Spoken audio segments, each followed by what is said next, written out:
Welcome to Hurrdat Sports Live. And here comes sovereignty.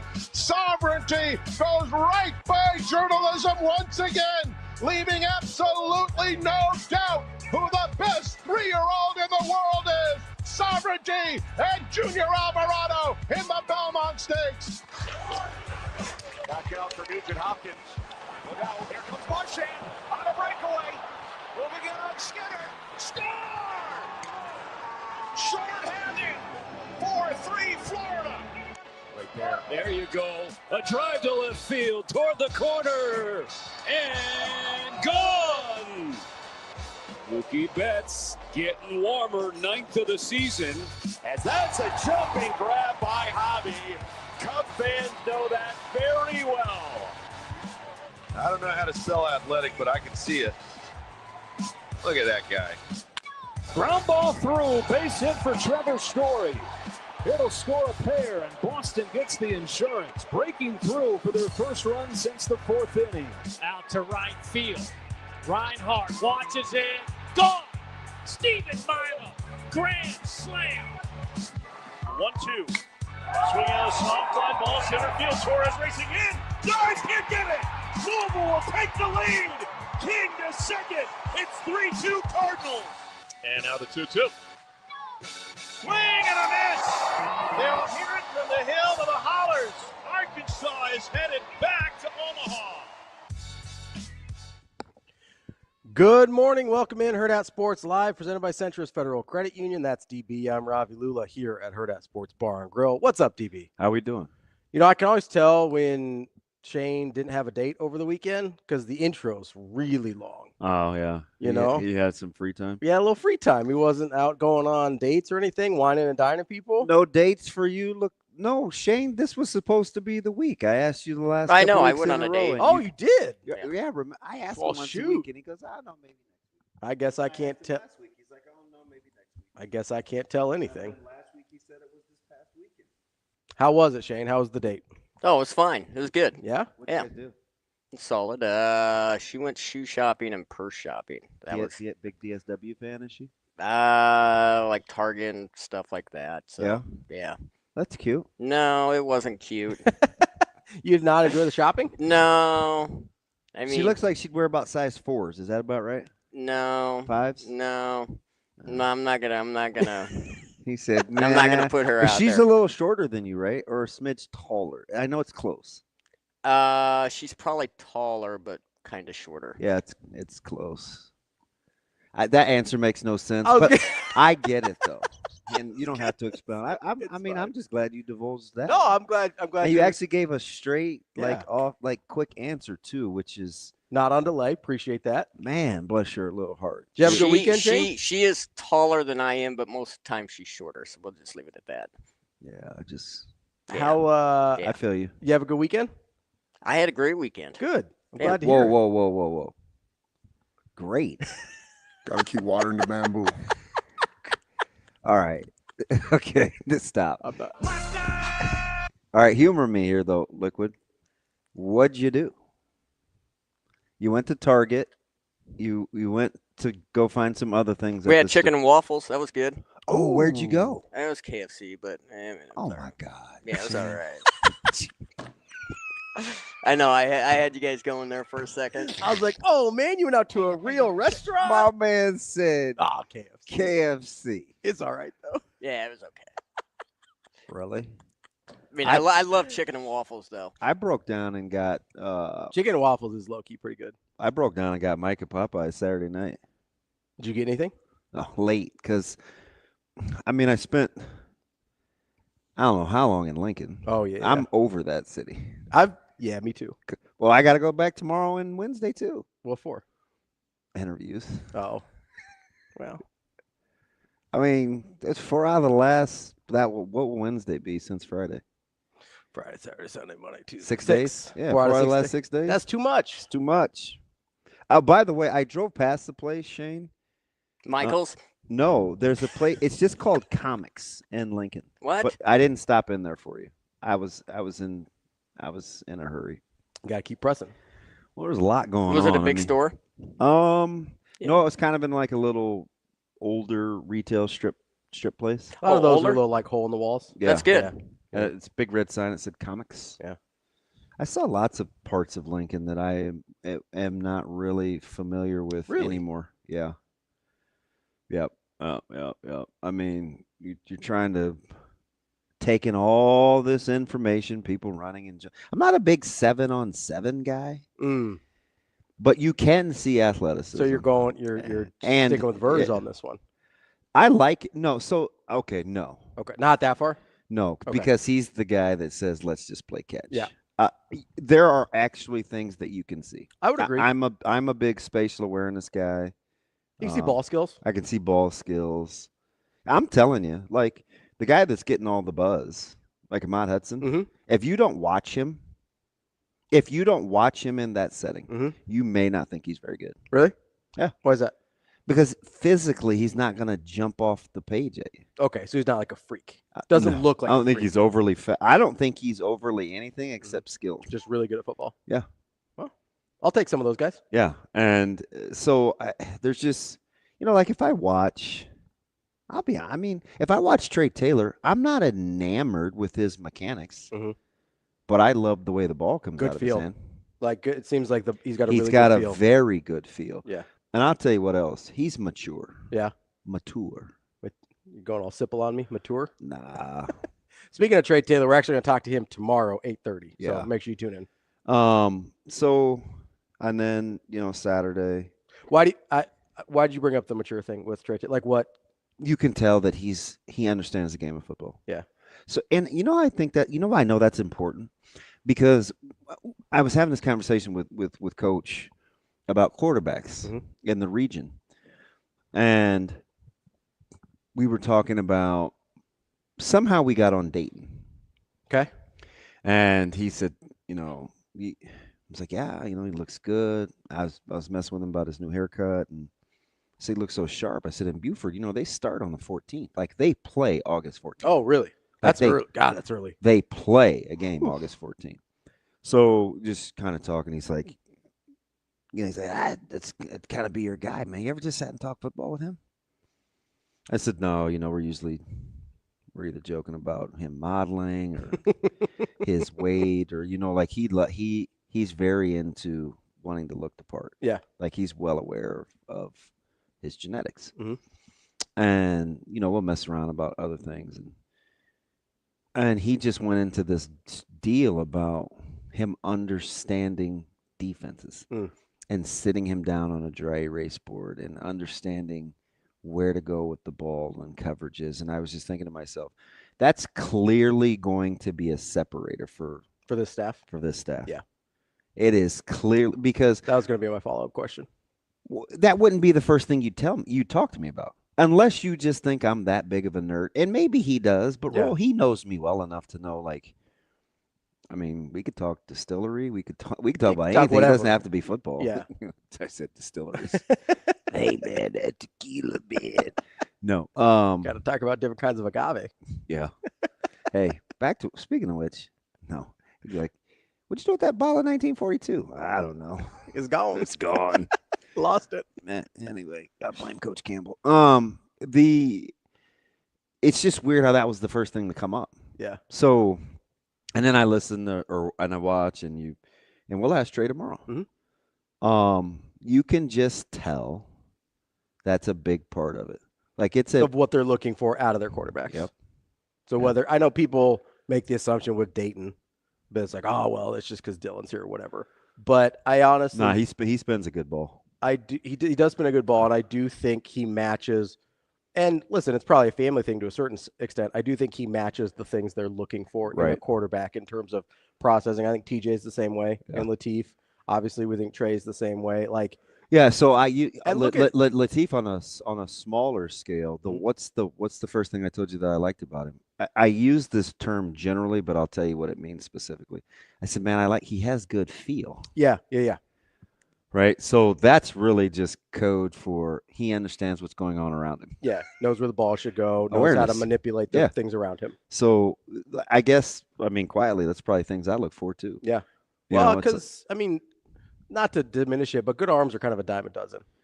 And here's the thing. It's irrelevant, kind of. I mean, most of the throws that you need to make don't require tremendous the upper echelon arm, right? Now if you've got it, it kind of opens things up that on the high end of things that you don't have at other places. But in terms of running like 96% of your offense, I've seen multiple ways to skin a cat and being highly effective. I mean, you'd take, and not that any of the guys have bad arms, but you know what I mean. Yeah, like I mean, I think physically you'd take Kerry Collins over Steve Berline every day that ends in Y. But I'd rather catch balls from Steve Berline. Yeah. Right. Yeah, absolutely. I use those two guys because they're at the pro level. But, and you had familiarity. Yeah. So it's not always about. I like guys that that can manipulate things. Mm-hmm. Like, and that's kind of the downside to 7-on-7 sometimes is you don't have to as much. Well, there is some improv. Yeah. It's not all the way realistic, but I'm not verse. Yeah. Right. Like I'm not. Oh, we're just playing catch. I think there's value in it, even if it's not a 1-to-1 comparison. And you know what I mean. So like locally, what was the day that I got there? Right, I went to Papio. Oh, Thursday. I think it was Thursday. So we're clearly going against a good offensive line, right? And with that staff, and we play an odd front. So we rush 3 and we play with 8. Right, it's just math. Yeah. So we always have to bring pressure in 7-on-7 to get to 7, even though we don't play with 4 linemen. Yeah, we want to make it 7-on-7.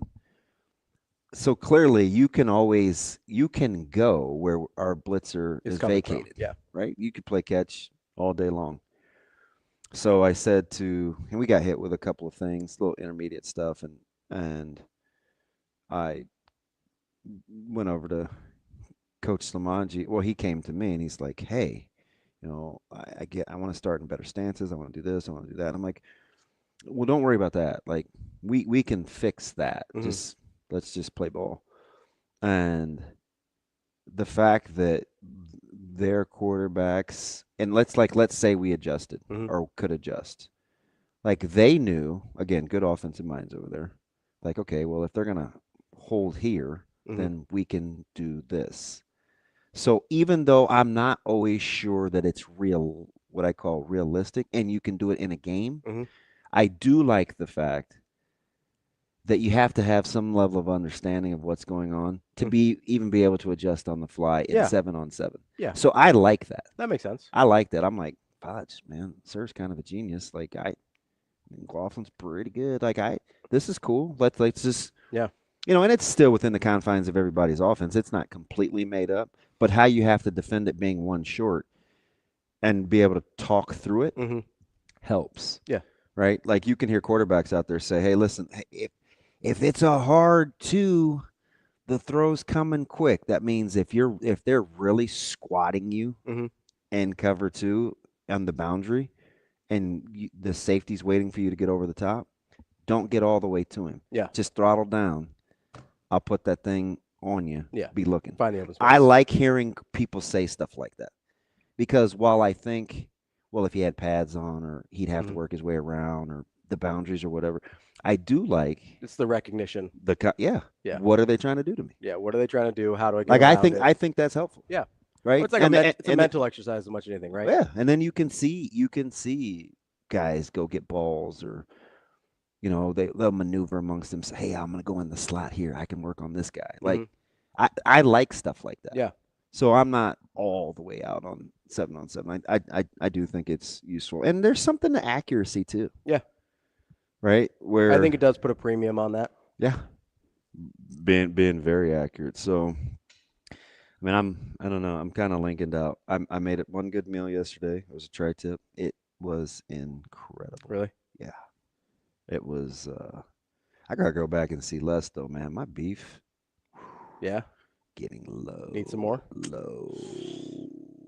He's the one kind of helped you out with the pig too, right? Yeah. There you go. Yes, indeed. Gotta go wouldn't pick that bad boy up. But anyway, do you do like a quarter or a half? I got beef? a whole it was a half. Yeah. But the one 2 years ago was a whole. Yeah. So well, you guys go through a lot of meat too. Every single day. Yeah. Yeah. And it's a little easier with last year without Caleb being gone, but got him set up went back on Saturday. It's a lot of Lincoln, man. and then tomorrow and Wednesday. No, but I was on the clock Saturday because he had to go. He's hosting. He had Brumbaugh. Oh yeah. So they had the recruiting dinner at 7. So I didn't get back home Saturday night until like probably 7:25 maybe. Oof. So I was like, It's a long day. I called Breeze and I was like, hey, how about we called here twice. Busy. Yeah. Busy. Yeah. Because it's right on the way. I just wanted something hot. Yeah. And I was like, nah, that ain't happening. And then we got too close to where I'd had to wait. Yep. So I just hit the app, asked him if he wanted Popeyes, went to Millard Ave. What's his go-to on Popeyes? He'll eat 8 spicy strips, red beans, no rice, mashed potatoes, no gravy. All right. Although it took him, he didn't eat them all. He had like 1 or 2 yesterday morning, before he had Crunchwrap. Get a little snack in. And then he ate out of the container this morning. It's like 5:55. I told him I wanted to leave at 6. And I'm like, why are you eating after you brush your teeth? And it's kind of dark in the kitchen, and he looked at me and he goes, it's guys. Who cares? That's how he said it. And I wanted to look at him and say, you think I like good hygiene for women? No, I like good hygiene for me. I'll say it's a personal decision. But I didn't get into it. But he's also like 15, so it kind of makes sense. And he wasn't going to talk to me the whole way there, so I just kept it kosher. You know, this is weird.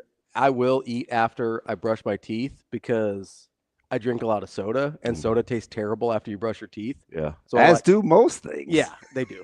Anything you drink after you brush your teeth is terrible. Yeah. So I'll eat something after I brush my teeth so my soda tastes all right. That's weird. There were a lot of sales. I took a couple of the guys to like Chris, Costco, and Lincoln Mm-hmm.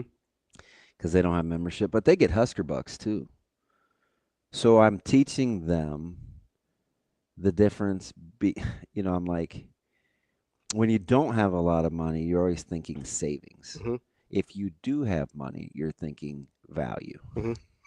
Yeah. Like there's what's cheap versus what am I getting most bang for my there's a buck? difference. And so we're looking for a couple things at Costco, and one of the guys, I won't throw him under the bus, kept saying, well, we could get those at Hy-Vee. And I'm like, hey, blank. 4 steaks for $31 at Hy-Vee is not the same as 8 steaks for $40 at Costco. Mm-hmm. It's about value. You can come here, spend your own money, Mm-hmm. get that, get something else with your Husker Bucks at Hy-Vee. Yeah. Right, like that. And so then we had like, you gotta spread it out as far as you can. Man, we had like Econ 101 in that place. Met a couple of nice people at Costco in Lincoln. Yeah. Yeah, I made the dumb mistake. I asked a family, this young lady, her mom and hubby, and she had on an LSU t-shirt, and he had on Nebraska. And you know me, I was shook. I was like, what's going on here? I was like, I know I'm weird, but how does that work? So she tells. That's a great question. So she tells the story. She did all the talking.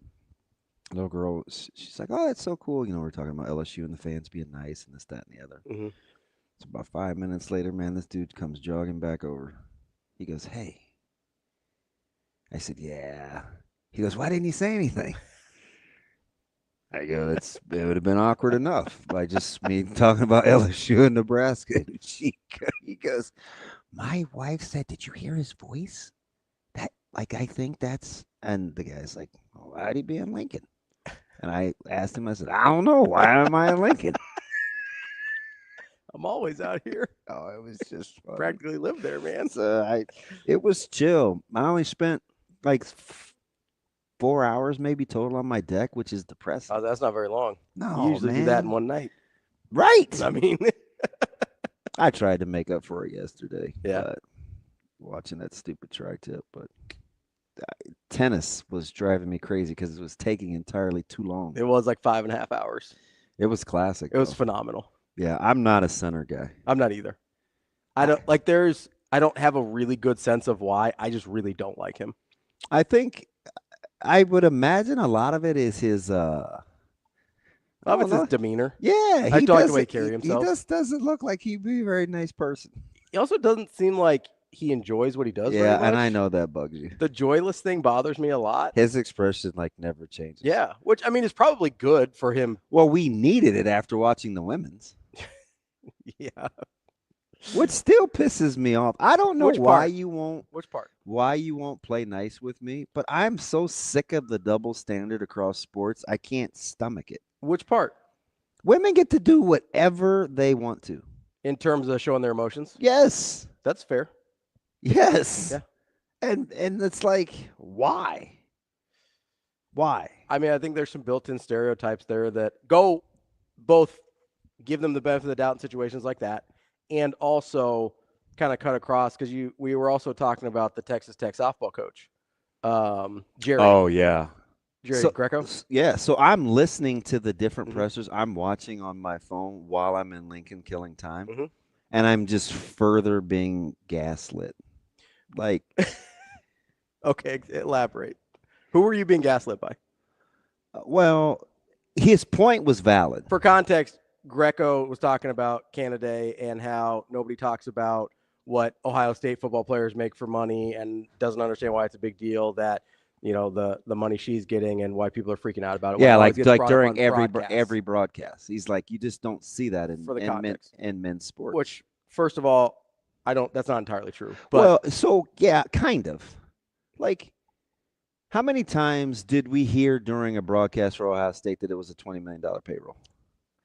Early, quite a bit more. Before the season started, not in game. Well, so that's the other thing, right? Not in game. Fair. We talked a lot. How many times do you think you're going to hear the fact that whatever Carson Beck's NIL number will be floated when you watch Miami? I'll bet none. Probably not a ton. Here's the thing I do want to talk about, though, is part of that, I think, is the coverage that surrounds the sports, right? By the time we don't get a lot of talking head stuff about college softball, right? Is that fair? Yeah. We do with college football and college basketball. I feel like by the time we get to the broadcast, a lot of the NIL and transfer portal stuff in these other more mainstream sports has already been discussed. Right. So it's not as you're not giving that context to most of your viewers for the first time, which I think with Women's College World Series, which does more numbers than any other softball product that anybody has, maybe that is the first time they're watching Texas Tech softball. They may not know. Yeah, but do we need to, I don't know if it's important or not, but I think that's part of the reason there's a difference. And how often does it need to come up? I don't know. That's a fair question. But I do think part of the difference is the coverage around the sports in terms of what gets brought up. My man Scott missed the honk today. I was a little early. Oh, going through the neighborhood? Yeah, I missed him. David brings up a good point. We've talked about the Nico, not us personally. We talked about it some, but nationally, the Nico thing was talked about ad nauseum, right? And I'm guessing that will get brought up during UCLA. I bet you it won't. It won't be they weave it into the broadcast like it's relevant. It's not. I mean, I think roster construction is relevant. We heard a lot about it, and it was kind of ironic because it wasn't even totally true. By the way, have you seen her commercials where she actually looks like she did in the video? Alanis Morissette. I don't know if that's digitally enhanced or CGI, but she has this deal where she's like in the back of the cab and she has the ponytails. It looks just like the video, and I'm like, did they fix the pixel? Ago. Yeah. And then it fast forwards to now, and she's like, "Isn't that ironic?" I don't even remember what the commercial's for. I just was like, "Damn, she looks the exact same." And I know good and well she doesn't, but no, I guess roster construction does get brought up a lot in college football and college basketball. Now, we generally talk about in terms of the transfer portal and maybe less about dollars and cents. Yeah. But I also do think it kind of reminded me when we were having that discussion with Sauter about Jet Tamala and the Alabama offer, right? Like, it's unusual for a softball player to get a 7-figure deal. That's part of the reason it comes up. Okay. Right? It's not unusual for a quarterback to get a 7-figure deal. At some point, we can just settle into the game, though. That's fine. I'm not saying it needs to be brought up every inning or anything like that. And it's just like, and this is on top of, so this has just been compounding. Yeah. There's a lot of things that keep building. I can't stand the celebrations and the dancing and the gyrations. Like, 5 minutes after you making out, play ball. Play ball. Yeah. Right? And listen, maybe part of it is with two girls, it's like, I don't want you acting like that. Is that part of the game? Okay, if it is, let's say I accept it. Hey, just part of the game, man. You get to blow smoking guns and, shake your hips and, swipe the grass or whatever it is, right? It's like these whole little skits. And I asked this to DeMarinis because they're so on top of, we've seen dudes get ejected for breathing too heavy in college baseball. And I'm like, why the double standard? And at least Matty D was honest with what he thought it was. He's like, I don't know, man. It might be just a little misogyny. Like, we don't trust dudes and testosterone and that, and the other. And I'm like, all right, cool. Let's say I get past that. But then I get to watch people melt down on tennis courts and have if that was Serena Williams had like 6 bad press conferences out of 12.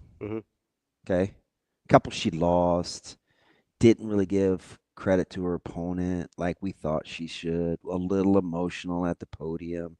Which, to be fair, when you're Serena Williams and you lose, it's probably not your opponent. And we were like beside ourselves. But now people get to walk off the court. They get to cuss at judges.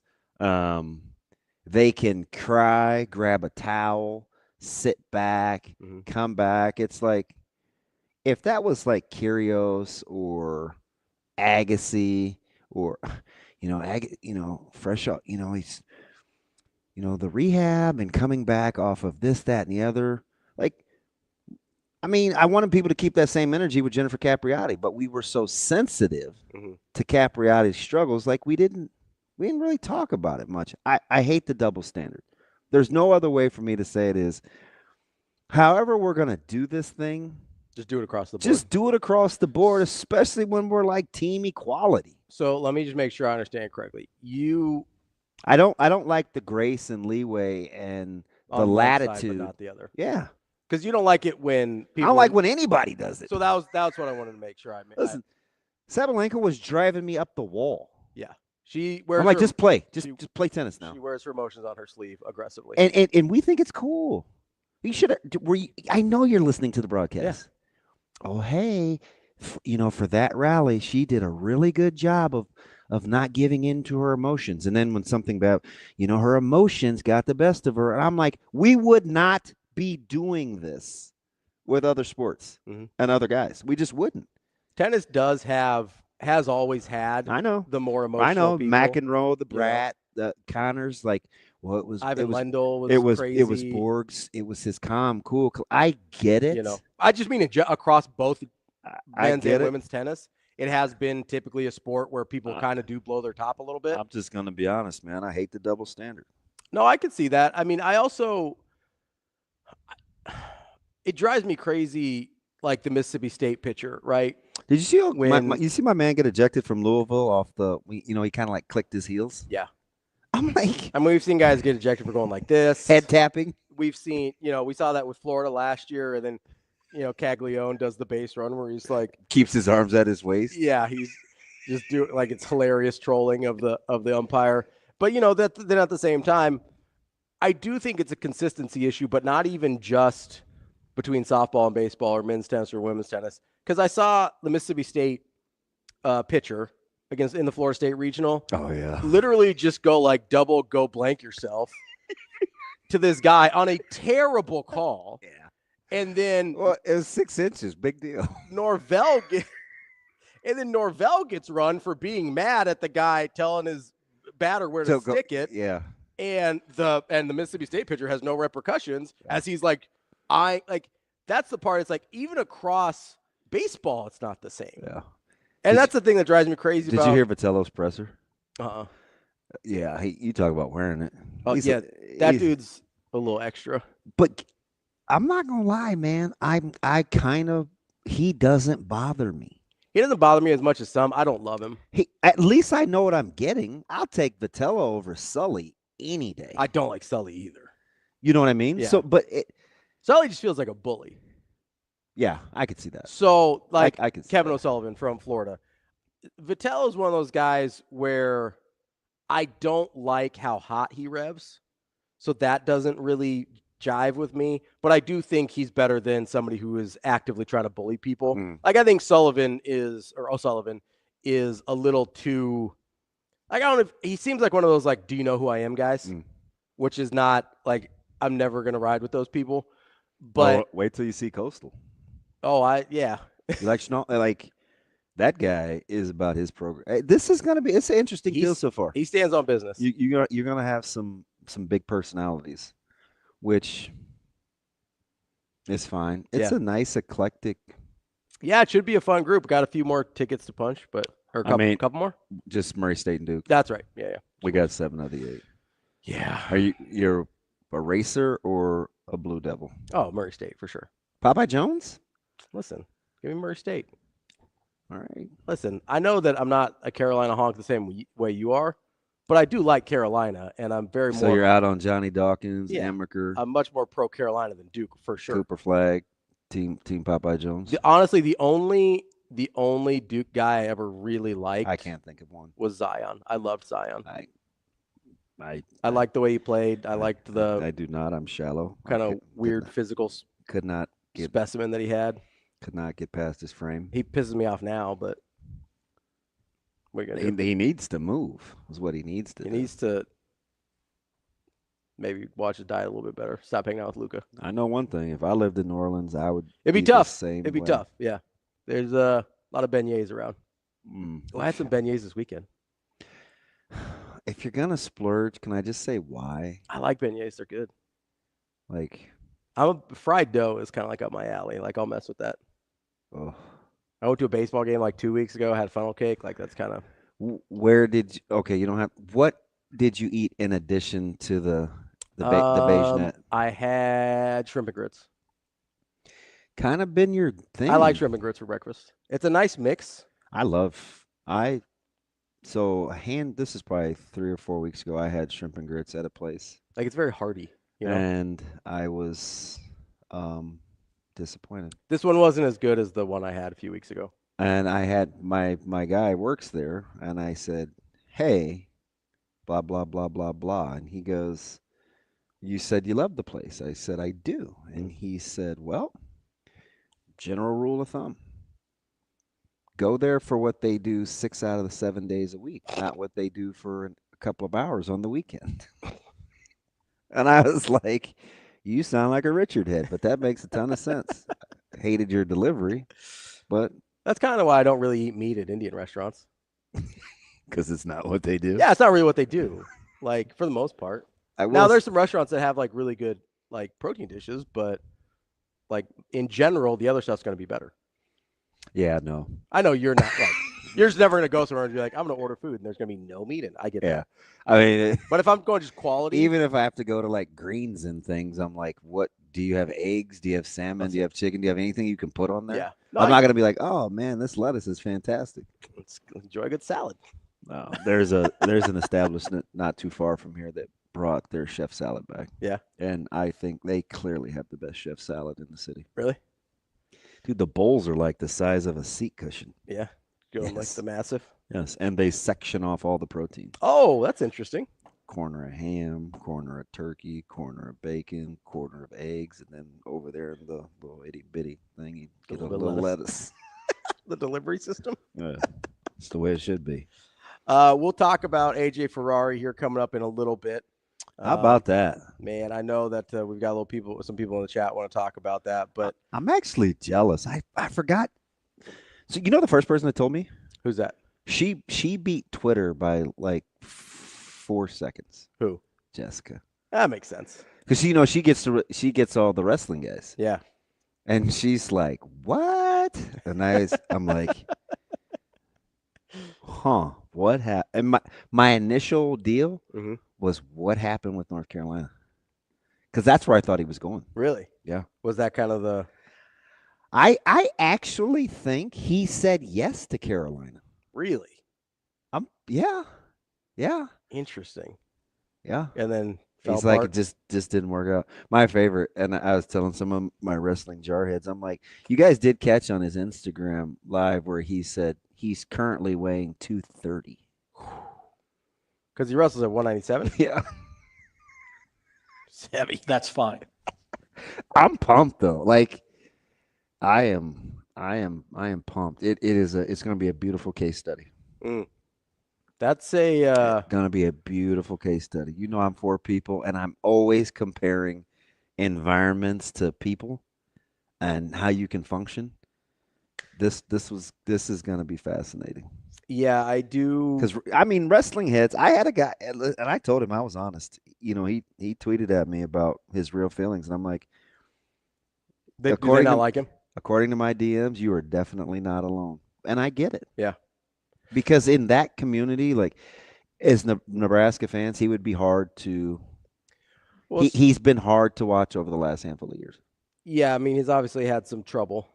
So, I mean, Nebraska fans are going to have to kind of do a 180. He's ours now. You do wonder. This does seem to be kind of the ultimate test of trusting the culture. If you're Coach Manning, where you go, okay, this guy's kind of a lot. I mean, allegations and whatever aside, he's a lot. Like, that's just his personality. You do have to look at it and you go, okay, if any program can withstand it, it's probably Manning's. Yeah. Like, he's probably got that thing in a place where. I mean, Coach Manning's not going to let this guy hit the splits. Yeah. Is he? I don't know. There's a part of me that wonders with stuff like this, right? Because. How much you let. Yeah, how much you let the person be who they are. Yeah. Versus, especially when it's. Well, it's going to be fast. Relatively harmless. Like, there's some stuff that's relatively harmless, right? I don't know where that line is. I really don't. I'm not just trying to be difficult, but like, I do think there's some stuff where you can go, okay, that's part of his personality. That doesn't really hurt our culture, even if it's not typically what we do. And then there's some stuff where because I was going to give a couple of examples, and you're going to be like, no, that's their culture. Because I was going to drop Doyle on you, but that is kind of Tennessee's culture. Yeah. Now, who's a contrary? Oh, Draymond, Golden State. Yeah, 100%. That's a really good example. That's part of the reason I don't like Draymond that much. Because he is the counterculture guy. And I think he's too much. Like, I think there's. But you withstood it. They did withstand it. I don't enjoy the Draymond experience a lot of the time.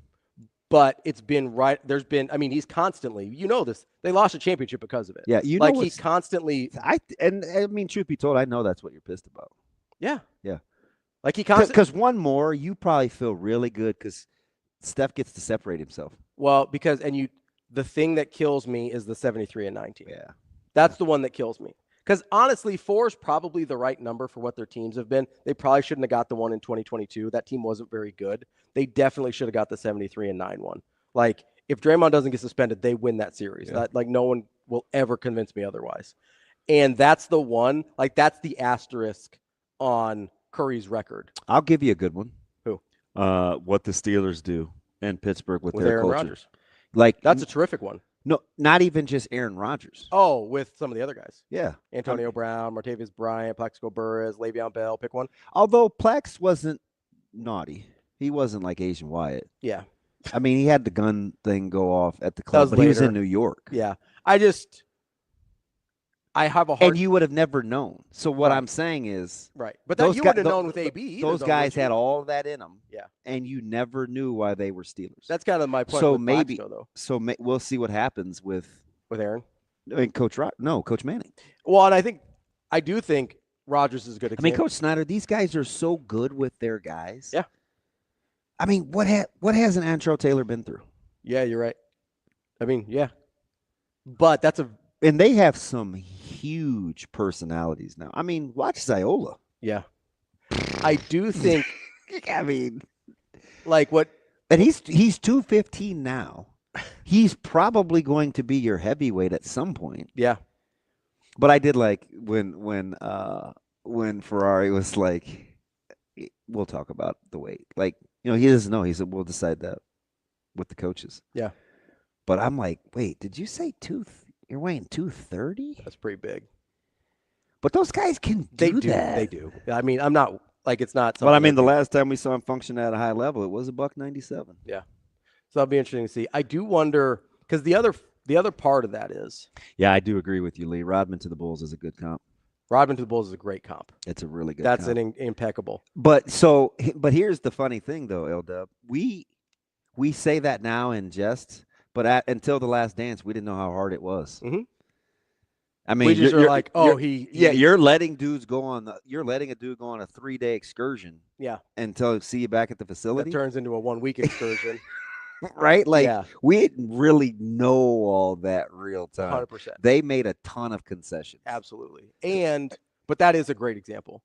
Yeah. And honestly, he probably bent his will to the culture more than Draymond has even. Because Draymond constantly vacillates between the right and wrong side of the line, like constantly. I feel like Rodman mostly kept himself on the right side of the line, and that's why he needed the benders every once in a while.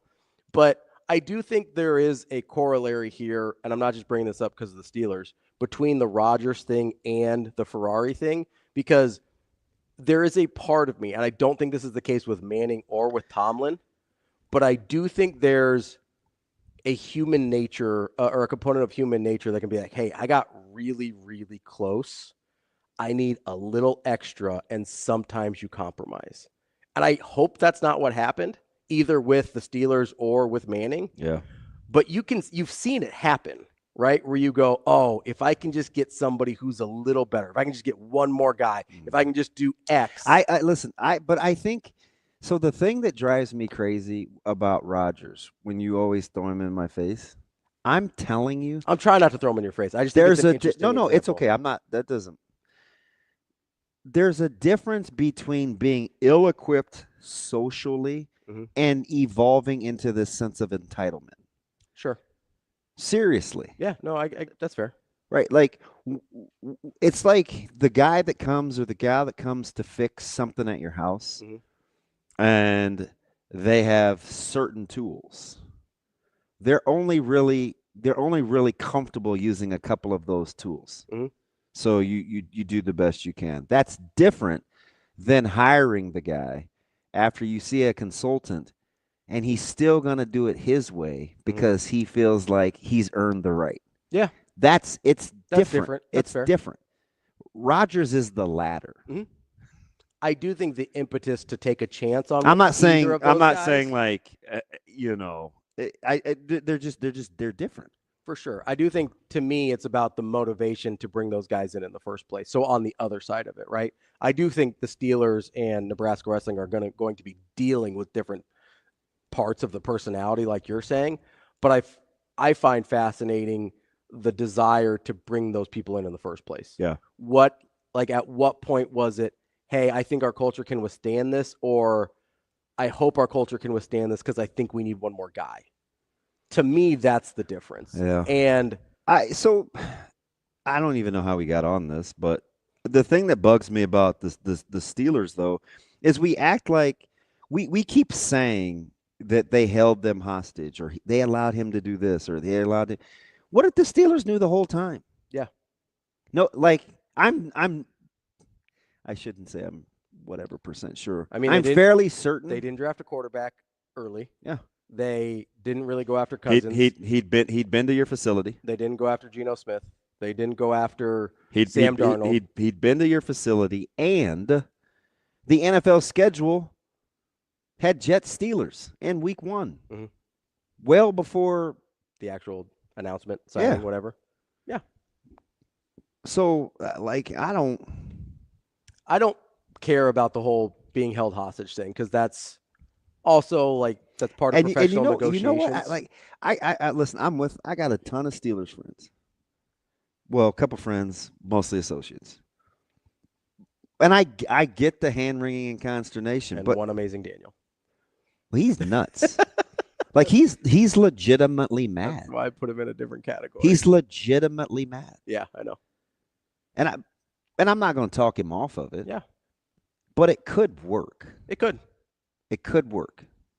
Yeah, it really could. I mean, that's because and listen, people, what's after this year? That unless you're drafting a franchise quarterback, everybody needs to stay. Even Dallas has to worry about this year.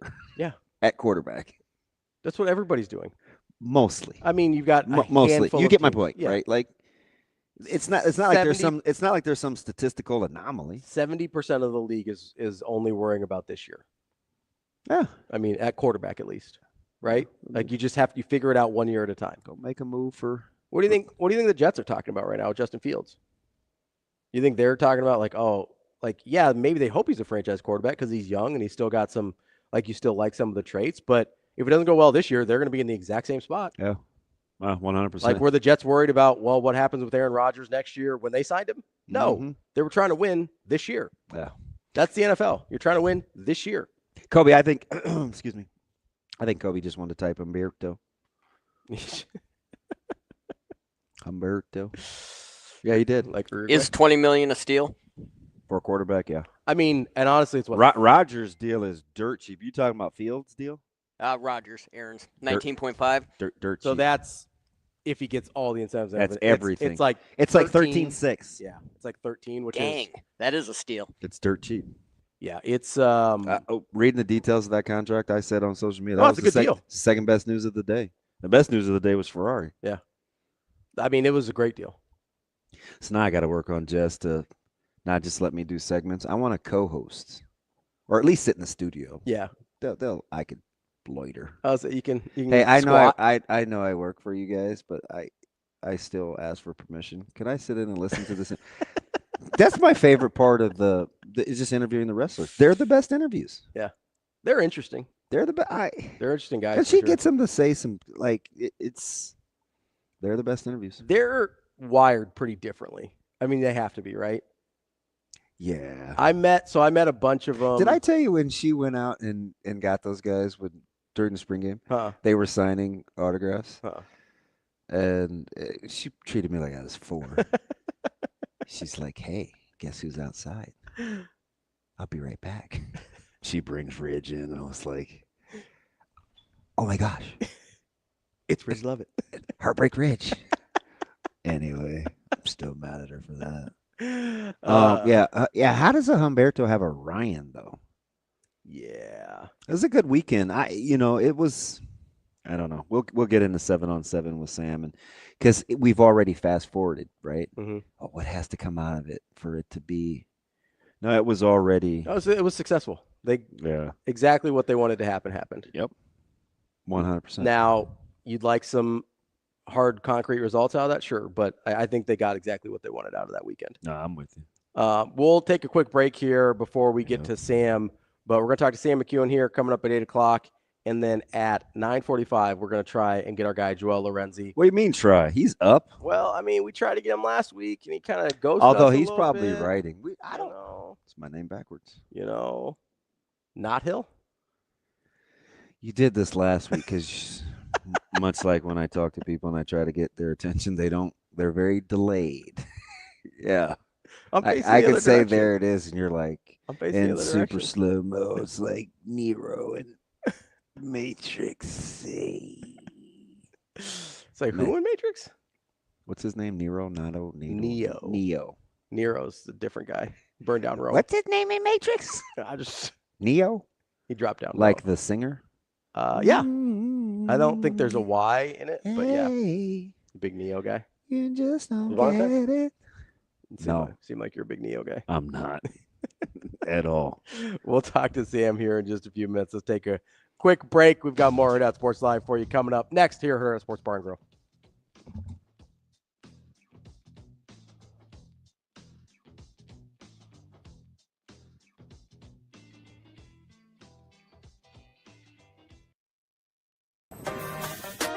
I'm Ravi, Lulla. I'm Kenny Bell. We're here from Hurrdat Sports. Don't worry, Metro Transit has you covered right here on the ballpark bus. It's gonna run from right here down by the stadium, north of downtown, all the way up to Dodge Street, making a circle to drop you off wherever you need to go. Oh, beautiful. So what's it cost? It is free. It runs every 10 minutes, and it'll run almost all day until an hour after the last game. Or Kenny, if you're like me, you don't want to deal with driving downtown at all, Metro Transit has you covered there too. You can park out at West Roads for free and get a ride downtown through Orbit. That's right. They added an extra Orbit stop at 10th and Capitol. Only $1.25.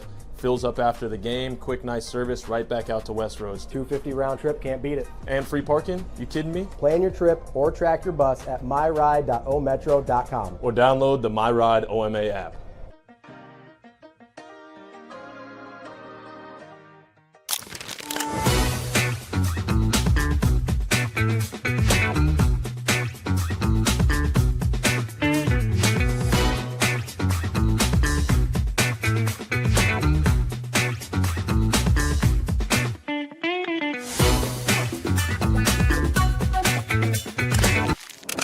aspirations can drive us. Sometimes a simple gesture is what fuels the pursuit of a dream. When it's time to make your dream a reality, we are here to help.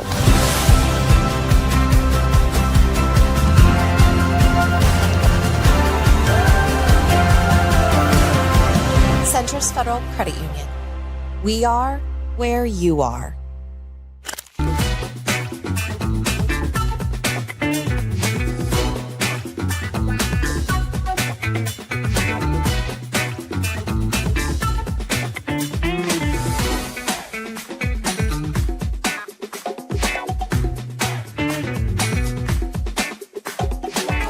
Here at the Oscars, as we've got Antrell Taylor, former Millard South Patriot, and now also national champion with the Huskers. Antrell, first and foremost, congratulations, obviously. You probably heard that a couple of times in the past couple of months.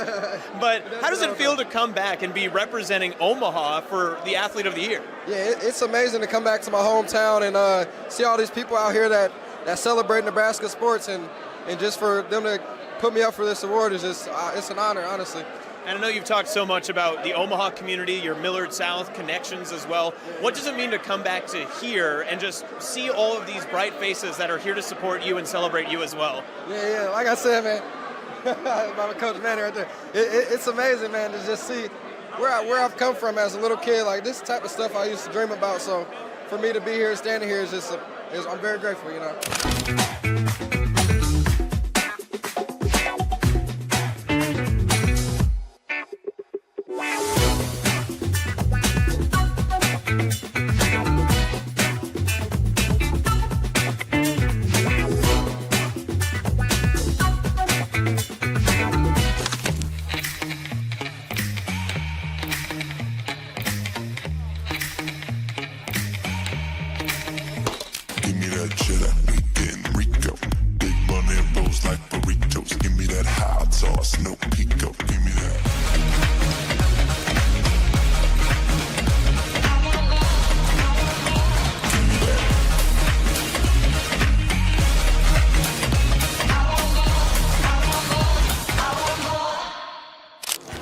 I'd say probably vocal, just because, you know, without having Steven and Kalk there, like, you know, if you really think about it and you look at the guys, like me, Isaac, Jason, Jackson, Shane, and JT are really like some of the only returners. So being a point guard and usually a lot of the guys on the team looking to the point guard for leadership, I've had to kind of just be more of a vocal leader.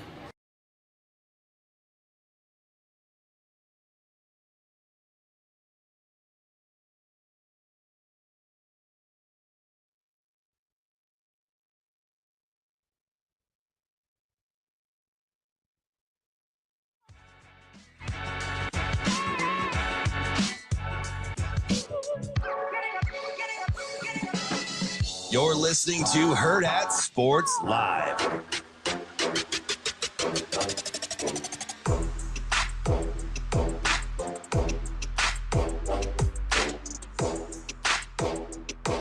Welcome back, Hurrdat Sports Live, presented by Centris Federal Credit Union. That's DB. I'm Ravi. Lulla, reminding you, make sure you've got those eyes focused and on the road as you're driving in this morning. Got some road closures everywhere. Shane was mad about it. The text was on delay, just like everything else. Yeah. What, you sent that at 6:30, right? Yeah, you pulled up. I was here for 5 seconds. I don't listen. And I was if pissed. You think I wanted to be here any earlier and than I was that? pissed about that too, because I knew as soon as you pulled up, you're going to be like, Shane, get in there and get the work, you know. So I was like, it was just frustrating. Did I yell at you get to work? No, I didn't. Yeah, I was gonna say I was listening to. But you were listening to whatchamacallit though, so you were having a good time. Over it.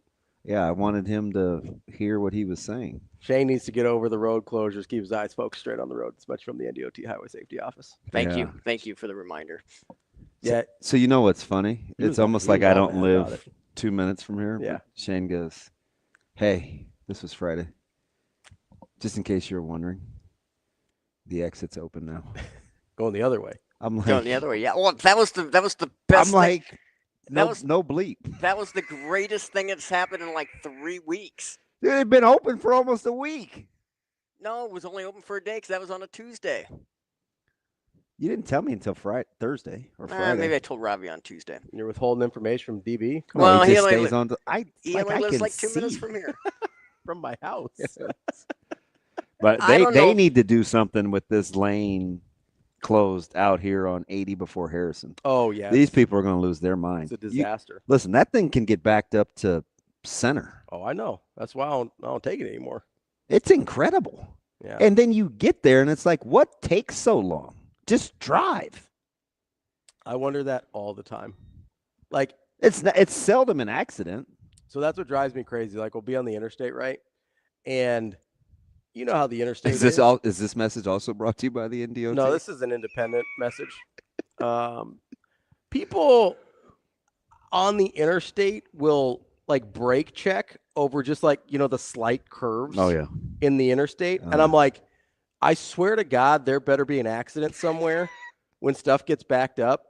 People just cannot handle the like 8-degree curve of the interstate. And I'm like, bud, I promise you they would not have designed these roads in a fashion. And you know what's funny is you drive like my mom. So for you to even be saying this is crazy. Listen, I drive with... You drive exactly like my mom. I guess your mom's a great driver. Blah, blah, blah. Did you say blah, blah, blah? Guess your Blah, blah, blah. Guess your mom's a great driver. She was off one of the horses in her trifecta, but she said she still got paid. One stupid horse. Sorry, I just like to be safe and keep people alive. Dude, you like turn it like 90 degrees. Yes. Well, the yes. corners are 90 love my degrees. I don't know horses. how else you'd like me to turn. It's okay if you like kind of roll into those things. What if somebody else needs to be on the other side of the road, DB? I'm trying to be considerate. Is that You know what it me. is? I'm often very considerate of other people. Right. And their feelings. This is something I'm very well known for. Dude, you're even angry in group texts. Not always. Dude, Jacob was in rare trolling form this weekend. Yeah, I mean, I was a little mad at Matty D for trolling me yesterday. Over Oregon State, Florida State. Yeah. You don't have to call it getting Donkey Kong. Like, I saw the score, man. So They tried their damnedest. Did to he come not back, think but- that I was aware that North Carolina was in trouble? He's like, ooh, 5th set in Roland Garros and heels going to the bottom of the 9th. I'm like, yeah. I'm aware. Yeah. Although the first time he referenced it, so a couple of texts earlier, I thought that was a 6 and not an 8 in the inning. Oh, really? Yeah. I did not know that. Yeah. Okay. Well, maybe he was trying to help you out. No, panic mode. It ensued immediately. Yeah. Because I went and I stood closer to the TV and I'm like, damn, that's an 8. Yeah. They better get their ass in gear. They did not get their ass in gear. I don't. Neither did Florida State, man. We're both out here. I don't need you to remind me of that. We're in the same boat. Who are you going to be cheering for? Probably Coastal. You like him, don't you? I do like him. I'm going to stop sending you his pressers. I like him. I also like I'm born and bred Omahan. I like the teams the off the beaten path teams. I'm not going to call them Cinderella because they'll get mad at me.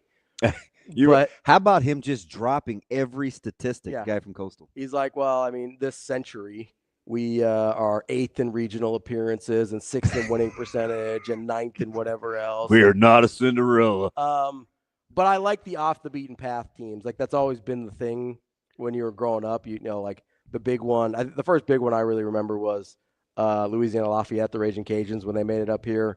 That was a big deal. You get the hat with the pepper on fire and stuff. Yeah. So I've always kind of gravitated towards some of the smaller schools that make it. Big Stony Brook guy? Stony Brook wasn't really my vibe. They didn't have cool gear, so I certainly didn't. I need the cool gear. That is a crucial part. So I'm really rooting for. We have? We had James Harrison's school at one point. Was it Kent State? Kent State. Yeah. Kent State made it. They're pretty cool. Shane, what'd you give me the Vienna sausage for? Yeah, we got Sam. Oh, Sam McKewon from the Omaha World Herald joining us. Is now. it 8:00 already? It is 8:00 already. I feel like it's 7:59. I feel like all we've done is talk. Well, that's kind of the job. Sam, how are you this morning? I am good. How are you guys? I understand congratulations are in order. Did you hit a hole in one? I did. Yeah. Attaboy. Yep. I had one. It was one of the stranger hole in ones you'll probably ever see. It was on a par 3, and I used a driver because the wind was blown in our face off a lake in northeast Nebraska, but it counts all the same. Timeout. And it's the first one of my life. Timeout. Well, congratulations. Timeout. What was the before DB goes wet blanket on you? No, I'm perplexed. What was the yardage, Sam? 173 yards. You used a driver on a 173-yard par 3. I did. Bless your heart. Yeah. Bless your heart. Anybody who wants to see how the hole is oriented, it's a straight drop down. So it's 173 yards away horizontally, and the drop is, I don't know, probably 60 yards. So it goes straight down. And so when you hit the ball into that kind of wind, the wind's going to knock the ball down. So let's say if I was 173 yards out and there was no wind at all, and it was just a straight hole and it wasn't going downhill, I'd probably use a 5. At this point, with the clubs that I have and as little as I play, it's probably a 5. Other people would say they use a wedge or whatever. They're good for them. So the wind was probably a 2-club wind. I don't hit my 3-iron very well. I have a 3-wood. I don't hit that very well. So I'm like, you know what? I'm going to hit my driver, and there's a good chance that it'll go over. It didn't go over. It landed about 10 feet away from the cup, and it rolled in. Nice. There you have it. No. So it was the first question. What club did you use? It's usually always the first question, isn't it? Yes. Oh, yeah. So when we got up to the clubhouse, yeah. Well, they said, what hole was it? And it's the 5th hole. And then, I used the driver. Nice. I know. So at least I don't have to ask you if you can hit it straight. That's way good. It was, again, it was a quirky hole in one. Usually, it's a you're using your 6 degree. You're using your 6-iron, right? And you're just hammering that thing in there, aren't you? And I almost argued that we should just go down to the shorter tee because of the wind. And I didn't say it because the short tee was like 110 yards, which would have made it like a Pebble Beach that's putt, Sam. No, it's not. But he said, I almost argued to do that because I'm like, let's go down there and make it more of a pitch hole, and because of the wind strength. But we stayed up there, and there you have it. Listen, I know I'm not Calvin Pete, but I don't know how much fun I would have playing on 110-yard par 3s. Well, it depends. It depends on it kind of depends on the at Pebble Beach. And yes, I said Calvin I think it's Pete. 7. Yeah, I know Calvin Pete is. Well, Ravi's giving me the stink eye. The reason I'm giving you the stink eye is because Calvin Pete was the guy that gave Steven the actually nickname, I believe. So sorry, Sam. That's I think Calvin baseball there. may have just recently passed away. Yeah. I think he did. So yeah, 110-yard par 3s they're okay. You find them at par 3 courses all the time, and I play those because my son's 12, and that's where his game is best suited at this current moment. Hey, listen, mine too, because I can throw it that far. If I can throw it that far, I can play with it. Hey, all right, so you can throw a golf ball 300 feet. The length of a football field, no, but close. I mean, give me a roll. I make it every day that ends in Y. I mean, I can throw a football 50 yards. I mean, how far do you think I can throw a golf ball? Probably not as far. No, that's true because of weight. Because of the weight, you're right. Yeah, baseball you could throw probably close to 110. Well, yeah, I'm sure you threw a couple from the fence to the home plate or close to it. Yeah, that's why I can't raise my arms. Anyway, Sam, I keep getting all these messages, and the talk is fun, and seeing some of these guys run and jump. And so the question everybody asks is right after everybody leaves is, how soon before we can reap the benefits? And I'm like, they already are. Like, we're good, you guys. This is step one in something that was pretty spectacular and well ran and had a good vibe. Like, don't you think Nebraska's already winning? Yeah. So what I often tell people is that you put these events on. The goal is not to excite. Well, maybe the goal would be to excite literally everybody that's there, but a reasonable expectation is that you're going to bring all these kids to Nebraska, and there's going to be a handful of them. They're like, yeah, I want to play here. And it's not going to be all of them. It's going to be 4, 5, 6. You don't need 50 guys to want to come to Nebraska. You need a handful of them. And you know this, and Nebraska believes this. I know, Rule and his team, Elza and all them believe you have to want to come to Nebraska. So they don't bring you in and lie to you and do a bunch of stuff that gets you to commit a year and a half before you're going to play football there. What they do is come and see it. We'll kind of sense we're going to determine whether you're a fit. You're going to determine whether we're a fit. And we're going to begin the relationship. And then the relationship will usually go on a while. And then eventually those result in some commits. And the goal is to get guys that actually want to be here. And there have been recruiting. There have been administrations at Nebraska where they got guys to commit that either decommitted before they ever got here, or they really didn't like it once they got here because the goal was just to get a guy on a board. That's not the way that Nebraska's got to recruit.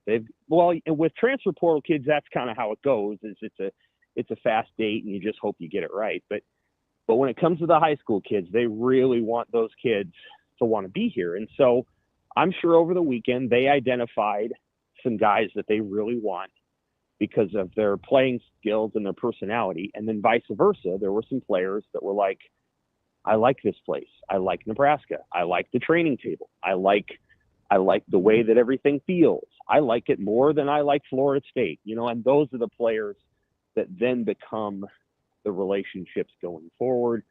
And then hopefully you get these teams coming back every year, whether or not those kids end up at Nebraska, they have a positive report of Nebraska, and that word of mouth spreads.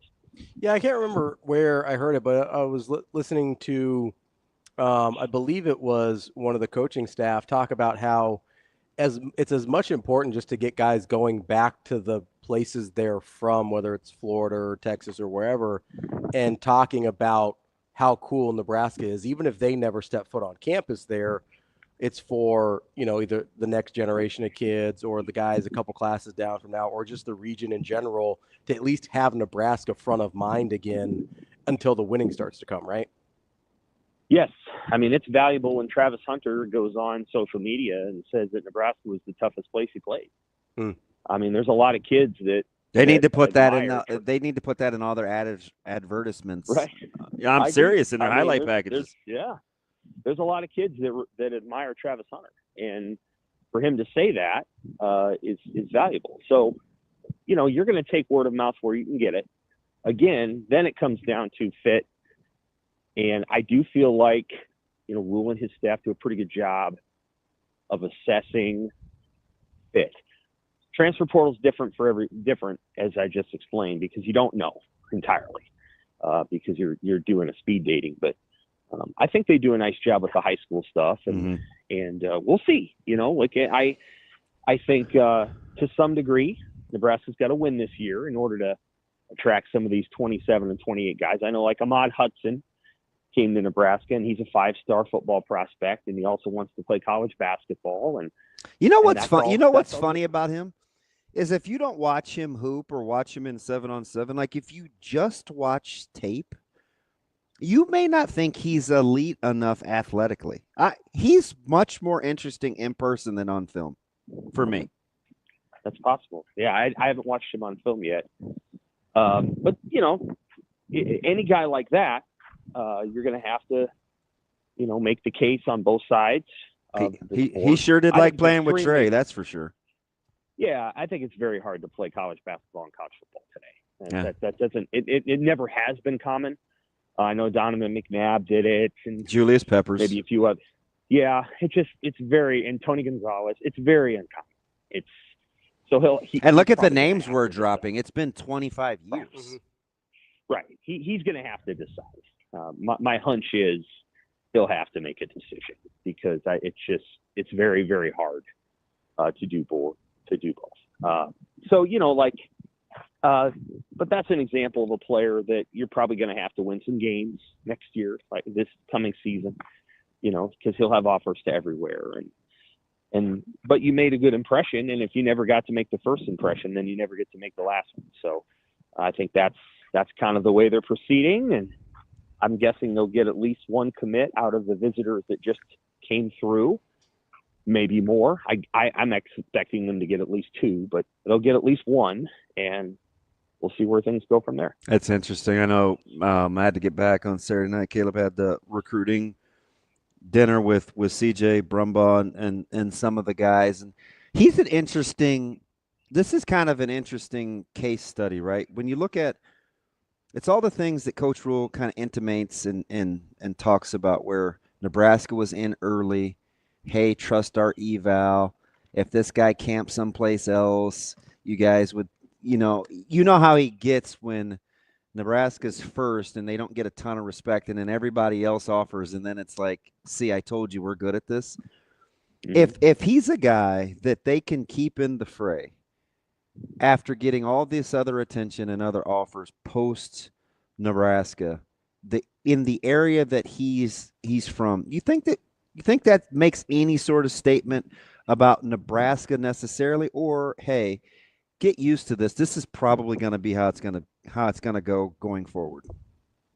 Be a really good deal if they were able to. They've already kind of unlocked Miami, and this, Ronald's from Orlando, so I think that would be another good land. Florida gets a lot of its best players from that area. Florida State does too. That city's sort of split between three teams: Florida State, and then Scott Frost's school, UCF. And so, it would be good. It would send a good message. Nebraska's occasionally gotten guys from Orlando. Kevin Maurice, for people who remember him. Victor Jones, who left after a year. Yeah, came and went. Yeah, a lot of guys from that area don't necessarily come to Nebraska, but it would be good. It'd be good to get guys out of 4 spots down there: Miami, the Tampa area, Jacksonville, where Chris Jones, the former corner, came from, and then Orlando. Those are your four spots. You're gonna have a hard time anywhere west of Tallahassee. Usually those guys are honestly going to Alabama, like the guys that are out in like Pensacola and stuff like that. So, or they're going to Florida State. Usually they don't go to Nebraska, but I think those are good spots to be in. I'm sure they want to keep Ronan because they identified him and they put a lot of work into it. Yeah. And I'll just say this: Nebraska has done very well recruiting that position, both cornerback and defensive back in total. And I think they will be okay at that position for years to come. Almost not regardless of who they have in the class, but they do well there. They've got guys on their team right now who are going to play in the NFL and potentially get second and third contracts in the NFL. So they're doing well at the defensive back position. The ones that I watch, edge rusher and defensive line and offensive line and, receiver. And then I'm a big running back guy. Not everybody is. Some people are like, your running back can be just about anybody on the roster. I don't believe that. I think I agree. You have to get an elite one. And the kid they had come in this weekend is very good. And we'll see if Nebraska is able to wrest him away from one of the West Coast schools. Yeah, I also like the kiddo they offered last week up in New Jersey too. So I like, the interesting thing, and I think we would get off Coach Barthel because he's clearly pretty good at development. I don't even think that's debatable, but I think if they could land one of these home run high profile guys, unfortunately that's probably what it would take to validate him, because I think what he's doing with the guys that he's getting on campus is actually really good. I think the fan base, given Nebraska's history of running backs in the backfield, I just think we're awful tough on that because it hasn't been the big name home run, highly coveted guy. Right. And that Nebraska used to get not only the guy from Omaha that was a little under the radar, but also the, Lawrence Phillips, the blue chip player as well. Yeah. I mean, I think And contrary to popular belief, Nebraska wasn't getting those guys out of Omaha until they lost Larry Station, right? So you don't get Larry Station, and people are upset that you don't recruit that school in that area the way you should. And so Coach Osborne takes it personal. and you make it an effort, and the rest was history. But it took some hiccups to get there, though. That's a good story. Yeah, that's very true. Because Larry Station, I think, was 82. Yeah, it's absolutely true. And they used the fact that Coach Osborne in Nebraska were not comfortable coming to Central and to North Omaha to recruit. And Iowa used that against Nebraska. So that's 100% factual. And I think, and sometimes it just takes getting the guy or a guy to kind of jumpstart that thing. Right. So, I think Barthel, I guess he's got to get somebody like that. I think once Mekhi Nelson gets the full offense under his belt and gets to play more, I think people will understand. Yeah, I'm a big fan. What he brings to the table. I think that his recruitment was shaped by, I don't know. I think it was shaped by his grades. Like, I don't know exactly what happened at his high school in Wilkes-Barre, but he's a player that could be at Penn State. And that's a tough find too, because one of the other things I like about him is he's quick to talk about where he's from. He does not associate himself with Philly because he wants his story to be a standalone where he's from, because guys where he's from don't get recruited like those guys that are in the city. So he takes that personal, and I like it. Yeah, he's a good player, and so I think once he gets. Now, again, being a great running back at the collegiate level, if you're not like Adrian Peterson, it doesn't happen as fast as people think it does. Like, it's not that easy. And so, like, sometimes it's easy, I guess, but not very often. You got to be really, really good. And so it takes a year and a half or 2 years to develop into all the things that you need to be, especially today, because they're asking him to do so many different things. So, like, people need to be patient with him, but he's going to be a good player, a really good player in a couple of years. So maybe that'll be the guy that validates Barthel, because but maybe it's Emmett Johnson too. If Emmett Johnson has 1,500 total yards this year, you tip your hat to Ryan Held for recruiting Emmett Johnson, but you give Barthel the credit for developing him, because I don't think Emmett came here as that kind of player, and you credit obviously Emmett Johnson for that the most, but I think he kind of came here as a player that was going to be sort of a backup or a returner, and he's developed into more than that. Hey, look at for laughs and giggles, Sam, look at Emmett year one when he first got here, some of those photos, and look at him like this week. I mean, you talk about growth and development. He looks like a completely different person. He does. And, I think we're in alignment on this. I would rather take a guy that's a little shorter, and he's not that short, but you know what I mean. Yeah. He's, a little shorter and needs a little weight versus the 6'2", 235-pound guy, and hope that he eats all the right things all the time. Like you've got a former colleague that used to want to fight me over that. He's a big back guy, and I'm like, I like guys that can run. I don't care how. And typically, it isn't the big guys. You know what I mean? Yeah, and some of that I think is shaped by Lawrence Phillips.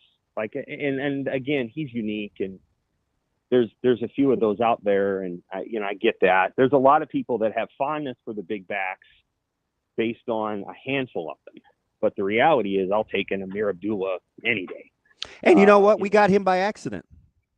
Right. Which is funny. A guy that's in everybody's top 5 or 6 was kind of an by the way. So there's multiple ways to skin the cat, right? You don't have to get these 6. Yeah. You know what I mean? Yes.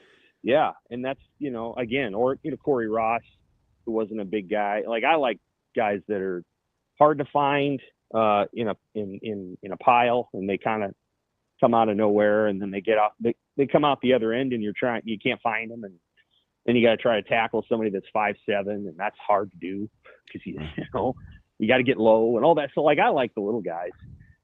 Emmett's not little; he's 5'11" and 200 pounds. Yeah, I was gonna say you're describing our guy at Westside who went for almost 1,800, who's absolutely incredible, but he's a little guy.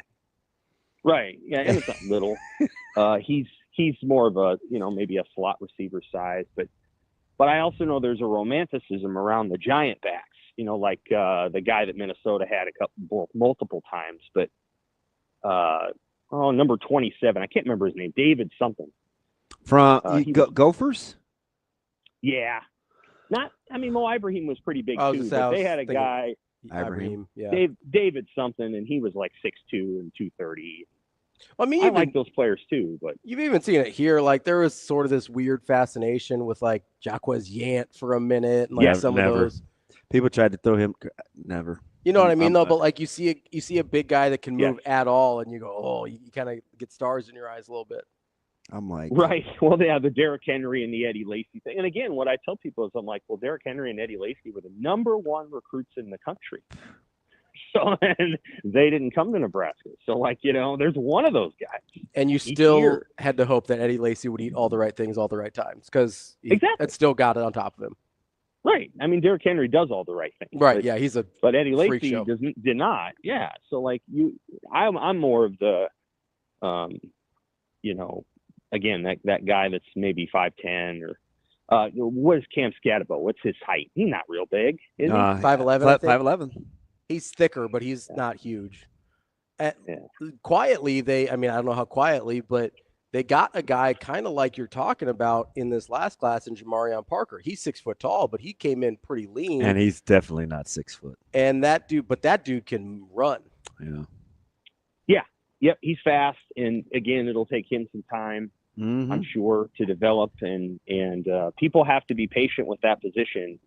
Rarely is a true freshman, and even if a true freshman has a number of big games, like David Horn did that one year, it doesn't guarantee that they've put everything together for subsequent years. You know what it is, and one of our listeners brings up a good point. It even took Amir a little bit of time. The more your pass game evolves, the longer it takes young running backs to get into the system because of pass protection and blitz pickup. Like, it's just not – you don't get the Derrick Henry stories where he's like, man, Coach Saban, I said, they just pitched me the ball and said run right, run left, right? And they're trying to teach him pass protection. He's like, give me a minute. He's like, I need some time here, like, to get this. So, and especially I think in Coach Holgerson's offense where the running back is in multiple places – and has to do multiple things, it's not easy. Like that's for sure, man. You have to be a little versatile. Agreed. And I think Derrick Henry rolled through. I don't know what his senior year was, but he rolled through there before I think they completely modernized their offense. So they whenever they brought in Lane Kiffin, I don't know when Derrick Henry, maybe Lane Kiffin and Derrick Henry were there at the same time. But they kind of took it to a new level when Sarkisian got there, and then they started building their program around quarterbacks and receivers, and not just running the ball. You know what's funny? And I quietly think it's a big year for Bama. We keep talking about a big year for all these other schools. This is a huge year for Bama. It is. I mean, you're coming off a quote unquote lowly 9-win season. It's like, I mean, if they don't make the playoff, I think DeBoer gets fired. I really do. That'd be incredible. I don't think they're making the playoffs. I don't either, but I think he's in real danger of getting fired this year, which is crazy because I think he's a really good coach. I don't know how good of a fit that is, but you worried from the jump. I did worry because I really like him. I know, but I also don't know who would have been a good fit to follow Saban. Like that's an almost impossible job, and I wonder how much. I think I asked you this real time ago. I wonder how much self-awareness is like, hey, it's so much money, and I'll get another shot. Like. You almost have to get while the getting's good. Like there's Sam. Let me ask you something. Do you think Sweeney has? And no, I'm not saying because this year I think that they have every opportunity to play for a national championship. So I'm not. Don't fast forward to being in the finals. But does Clemson have another reset run in them for you? I don't think so. Okay. I think they're going to be good. And they'll make playoffs and things like that. But I think Dabo should go to Alabama if the job opens up again. It's the only reason why I asked the Clemson next, because I think that's – but I don't know if he wants that monster either. I also don't know if Dabo operates That's what I thought they should have did last time, is they should have hired him and did whatever it took to get him because he understands the place.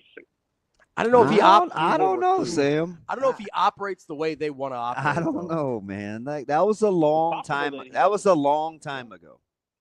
It's different now. It's very transactional, and those are all the things that he allegedly does not like.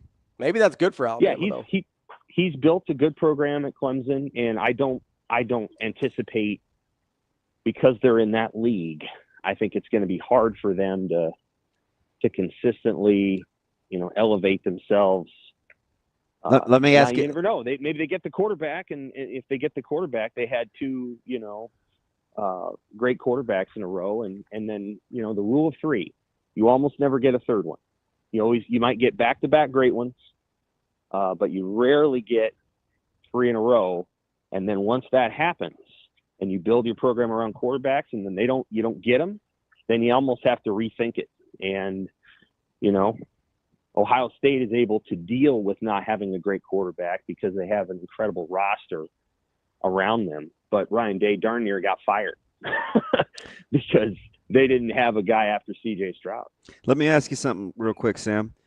Is there another college you could see Freeman going to other than Notre Dame? Ohio State.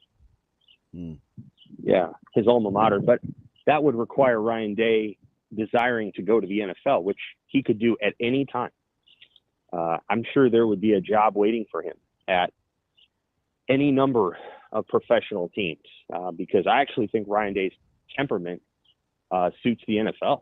I mean, I think it's a good marriage for the pros. And if Ryan Day left under those circumstances, and Ohio State came to Freeman and said, "Here is your chance to coach at the school where you played, and to walk the halls that you walked as a kid," I think that would be at least something to give him pause.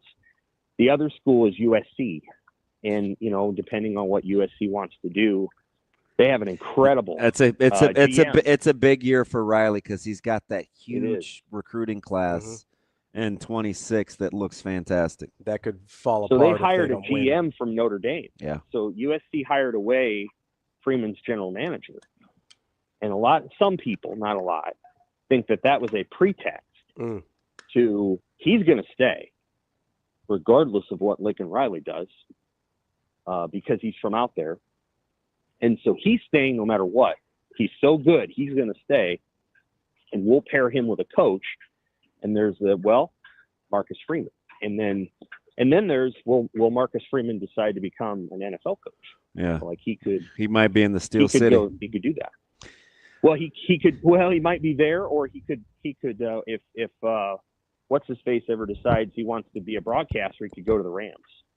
Yeah, McVay. Yeah. Because that would be a great. Hey, that actually is better.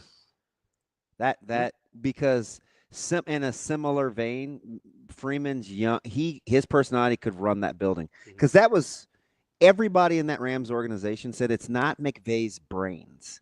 That's fantastic. That's extra. It's his culture. Like his DNA is all over that facility from every hire. Like that's the key for the Rams, at least as some of the people close to that organization tell it. It's not just his brains, man. It's his DNA. It's his blueprint. It's his blueprint. Well, see, and this is people aren't going to be able to handle this really, but that's what excites me about Nebraska. Yeah, because if that facility gets Coach Rule's competitive, loving DNA, they'll be just fine. Like that. It's because I think there's power in it. Let me give you two more because I think they could come up, and I'm watching them closely. Washington's on the verge of maybe doing something good. People think very highly of Jed Fish. Yeah, they should. If Dillingham makes this repeatable in Arizona State, he's obviously going to be another hot commodity. Could you see those two guys on the upward ascent turning their programs around? Fish and Dillingham. I think Dillingham's going to do that. Now, whether or not they get to the, playoff every other year status is probably dependent on whether they're able to get the players, which I actually think they're going to. The Big 12 is wide open. it's open for somebody to take it. Yeah. And God bless Chris Kleiman. I just don't think he's going to be able to take it with the way they play, and they're going to be a solid 8-9 win team, but I don't think they can get to 11 every year. And they just don't play. Well, we saw it last year. They should have been a better team than they were last year, and they just weren't able to get over the hump. And so the Big 12 is wide open. I think there's an opportunity for some team to take it. I think Arizona State might be that team. I think Scott Frost has got a chance if he can get it going fast. I'm not trying to say that's going to happen. I don't think it is, but somebody's taking that league. I don't think it'll be Dion. I think Dion's, probably going to be there a couple more years, and then he'll go to the NFL, somewhere in there in the league. So Dillingham, yes. Fish, you've got to find a way to build it and then maintain it. There's actually not a ton of players in the state of Washington. You can probably get 7 to 8 every year out of that state, and you're usually getting a couple of elite players, but you have to go then recruit California, which they did. They've got a really good tackle from California. I think he's a very good coach, and we'll just have to see what happens. I want to go back to the Steelers for a second, because I know you're a Pittsburgh Steelers fan. Yeah. The only thing keeping that franchise from falling completely into the ocean is Mike Tomlin. If that's a little hard. Here's what I'm going to say. No, and this comes from, I'm a Bears fan, and so this is what I've noticed. If the Pittsburgh Steelers don't build a dome, they will never win another Super Bowl again. They have to build a dome because quarterbacks do not want to play there. And I've watched the Bears go through this for years, playing on the lake. It's a great venue. It's fun. People do not want to play there. Caleb Williams doesn't want to play there. Now he's making nice and saying nice things, but Pittsburgh is going to have to build an indoor facility of some sort, put a roof over it, whatever they got to do, or otherwise the best they're ever going to do is, over the hill Russell Wilson and whatever you want to call Aaron Rodgers. Because we're boys, I will stand for the slander of you dropping McCaskies and Roonies almost interchangeably. We're gonna be okay. I'm taking deep breaths. But you know what I'm doing? Are the Roonies Rooney the 5th, 6th, 7th, 8th always will be greater in the future than Virginia McCaskey. I agree with you, but the one of the biggest differences between the two franchises over the last 25 years. Now, if you go the first however many years, the Bears and the Steelers were very, very, very, very, very comparable. I know the Steelers won 4 Super Bowls and the Bears only won 1, but the Bears in the 80s were as good as the Steelers in the 70s. The difference that has been over the last 25 years has been Roethlisberger. And so Ben Roethlisberger was willing to stay there. He's 900 pounds. The Bears in the 80s were not as good as the Steelers in the 70s. The Bears were good for 3 years in the 80s. They were good for more than 3. But yes, fair enough. They went to the. People can go look this up. Yes, they can. Go look it up. Yes, they can. If you look up the regular season records from 1984 through 1988, so that's 5 seasons. Look them up and compare it to the Steelers from 1974 to 1979. Yeah. I think you're going to 1978. You're going to find them to be very, very comparable. Yeah, very comparable, except for 4 Super Bowls. Well, you got to take into account the teams they played. No, I don't. Yes, you do. You guys beat the Patriots. What are we talking about? Tony Eason and Sam Grogan. If you take the 84 49ers. Nobody did less with more than the Bears in the previous season and the following season after the Super Bowl. In 84, they went to the NFC Championship game and they lost to the 49ers. Yes, they did, Sam. But one of the 5 best teams of all time. Maybe 10. Yeah. Okay. The 84 49ers? They were good. They were good. And then in 1986. The 84 49ers aren't even better than the 94 49ers, and they're certainly not better than No, they're not. No, they're not, Sam. No way. You could make an argument that the best 49er team ever is the 88 team. The team that boat raced Denver. Yeah, well, yes. Yeah. And 89 team, the 89 team. But listen, the thing, that 94, that team that drubbed the Chargers would hammer that 84 team. I don't know if that's true, but I'll concede it. Just simple evolution. The 49ers in 1986, they don't play for the NFC title game because they lose to Washington at home with Doug Flutie as the quarterback because McMahon got hurt and they're playing Flutie. They were the number 1 seed that year. The 86 Giants win the Super Bowl, and the 86 Giants were great. In 87, Washington wins the Super Bowl, and they win it by beating the Bears on a Darrell Green punt return. And then in 88, the Bears host the NFC title game, and they lose to the 49ers, who go on to win the Super Bowl. So the reality is the Bears in that era were incredible. And the difference in the last 25 years is Ben Roethlisberger. Wow, Sam. And by the way, difference. And Mike Tomlin. Mike Tomlin is a better coach than anyone the Bears have had, and the Steelers are very lucky to have him. But he is what's keeping that team at 8-8. I mean, if they didn't have him and they had Matt Nagy or the guy that was just with the Bears, Eberflus, they would be 4-13. And by the way, don't sleep on Andre Tippett. By the way, on that New England team. Okay, Shane. Shane's a big Andre Tippett guy. All I'm saying is that Tippett and Lepet. Ben Roethlisberger is what was winning them 12 games. Yeah. And Mike Tomlin's what's winning. No. If you'd have said the one thing they share is outside of drafting Roethlisberger, the Steelers are atrocious at drafting that position, like the Bears, I'd have been like, oh, okay, that's true. But Ben Roethlisberger was there for 15 years. That's my point. They won 2 Super Bowls with him. If they don't have him, they have good players. Don't get me wrong, but they're not winning Super Bowls. And I mean, if you were to rank all the quarterbacks that the Steelers and the Bears have had in the last 20 years, Ben Roethlisberger is number 1. Jay Cutler is number 2, and he was the Bears counterpart. And number 3 might legitimately be Caleb Williams. So, that's how important Roethlisberger was to that franchise. I mean, Kyle Orton. I'm definitely not downplaying Ben. Now that he's gone, Tomlin has to move heaven and earth to win 8. It's all on him. He has to do it all himself. They've got this. You know what that's worth? It's all on him because their quarterback play is awful. Yeah. And now it's Aaron Rodgers, and I mean nobody knows what Aaron Rodgers is going to do. But can you imagine a culture guy like Mike Tomlin basically saying, "Well, I have no choice but to hire the total wild card of the league." I mean, Aaron Rodgers might say something next week that alienates his entire team, and no one can stop him. Can they grow ayahuasca in the Northeast?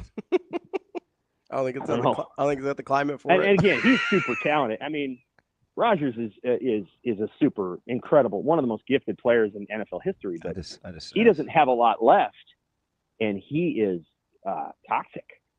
Yeah. He's just, and he's going to be throwing to AJ Brown, right? Yeah. Not AJ Brown. Metcalf. DK Metcalf, and then the other guy, Pickens. Is he still there too? No, he's in Pickens Dallas. went to Dallas. Oh, he left. Okay. I really think you're trolling me this whole last 8 minutes. And I gave you credit on a hole-in-one with a driver. I thought we were in the trust tree, man. Damn. Because didn't A.J. Brown and DK Metcalf play at the same college? They did, right? Ole Miss? No, yeah, DK's Ole Miss. Yeah, and so is A.J. Brown. Yeah. Okay. So, no, I'm not trying to troll you. I'm a Browns fan, and here's how bad the Browns are going to be. They decided, well, Joe Flacco's going to be their starting quarterback. You're talking about guys over the hill, but he's the new 40, Sam. What are you talking about? They're trying to make Kenny Pickens their starter, or not Kenny? Yeah, Kenny Pickett. The guy from Pickett. Yeah, and he's got the smallest hands of any NFL quarterback in history. Wow, he can throw the ball about 9 feet. Former Steeler, Sam. But I got these tiny. I had to watch that guy throw with gloves on. I know, and that's what's going to happen in Cleveland, and the weather's worse in Cleveland, and they're going to be in the snow and all this other stuff, and they're going to win 4 games next year with a dang good head coach, and maybe the best player in the NFL on defense, and they can't win any games because they don't have any quarterbacks. And I think it's because the quarterbacks don't want to go there. They don't. Why would you want to play on the lake, on grass in frigid temperatures where your stats are going to look like crap? No, I get it. Sam, all right, McKewon, Sam. We appreciate the time as always. That was fun. Bye-bye. Very inflammatory, but it's all love. Congrats on the hole in one. All right, and, buddy. We'll talk to you next week. Right, bye. Not to. I'm traumatized. I know you are. Not to take shots after somebody gets off the phone, but are we sure Kevin Stefanski's a good coach? I am. Are we sure? I think he's really good. That's fine. They don't win a lot. He's pretty good. At some point, right? Like, there's a lot in there. the win's got to come at some point. You know? Yeah. I have a Lane Kiffin question for you when we get back. So it was that fact that he slid in the Sark versus Kiff thing at Bama? The Sark versus Kiff thing, and then also whoever's going to replace DeBoer when he inevitably gets fired. Yeah. So the Steelers won 2 more games in that decade than the Bears and 3 more Super Bowls. Well, what are we talking about? He did specify regular season. He did preference. He said the Super Bowl thing. So. Preference or preference? He did both. He did preface it. Yeah. Just like Nero was in the Matrix. I know why. I know why you're involved. You're mad because I'm not mad. They I'm kicked having the a good Raiders day. in the teeth en route to winning multiple Super Bowls in the 70s. That was 2. I didn't care. That's what it was. Big Kenny Stabler guy over there. Well, yeah. We'll be back. More Hurrdat Sports Live. Cliff Branch, all of them. Branch. Clear. I'm Ravi, Lulla. I'm Kenny Bell. We're here from Hurrdat Sports. Don't worry, Metro Transit has you covered right here on the ballpark bus. Gonna run from right here down by the stadium, north of downtown, all the way up to Dodge Street, making a circle to drop you off wherever you need to go. Oh, beautiful. So what's it cost? It is free. It runs every 10 minutes, and it'll run almost all day until an hour after the last game. Or Kenny, if you're like me, you don't want to deal with driving downtown at all, Metro Transit has you covered there too. You can park out at West Roads for free and get a ride downtown through Orbit. That's right. They added an extra Orbit stop at 10th and Capitol. Only $1.25. Fills up after the game. Quick, nice service. Right back out to West Roads. $2.50 round trip. Can't beat it. And free parking? You kidding me? Plan your trip or track your bus at myride.ometro.com. Or download the MyRide OMA app.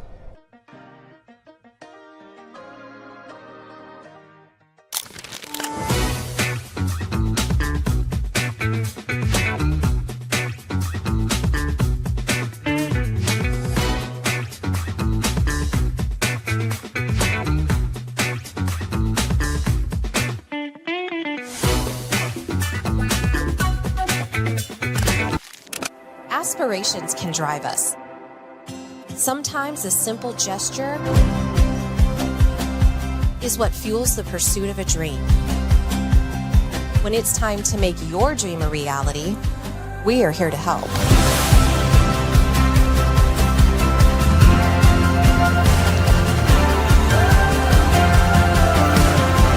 Centris Federal Credit Union.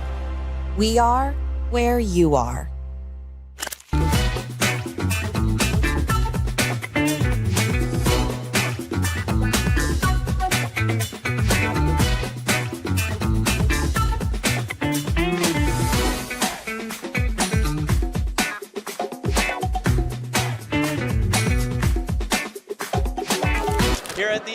As we've got Antrell Taylor, former Millard South Patriot, and now also national champion with the Huskers. Antrell, first and foremost, congratulations, obviously. You probably heard that a couple of times in the past couple of months. But how does it feel to come back and be representing Omaha for the Athlete of the Year? Yeah, it's amazing to come back to my hometown and see all these people out here that celebrate Nebraska sports, and just for them to put me up for this award is just it's an honor, honestly.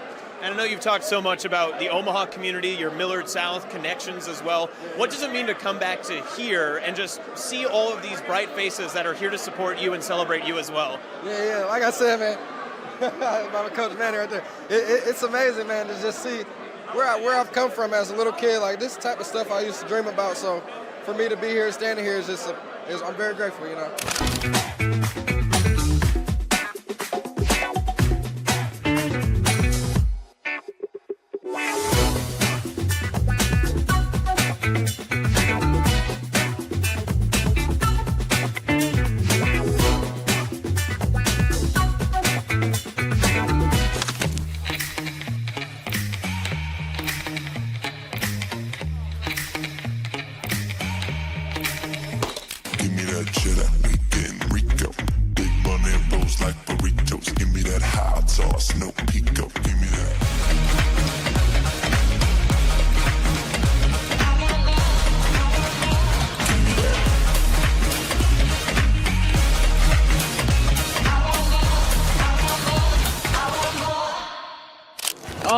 would say probably vocal, just because, you know, without having Steven and Kalk there, like, you know, if you really think about it and you look at the guys, like me, Isaac, Jason, Jackson, Shane, and JT are really like some of the only returners. So being a point guard and usually a lot of guys on the team looking to the point guard for leadership, I've had to kind of just be more of a vocal leader.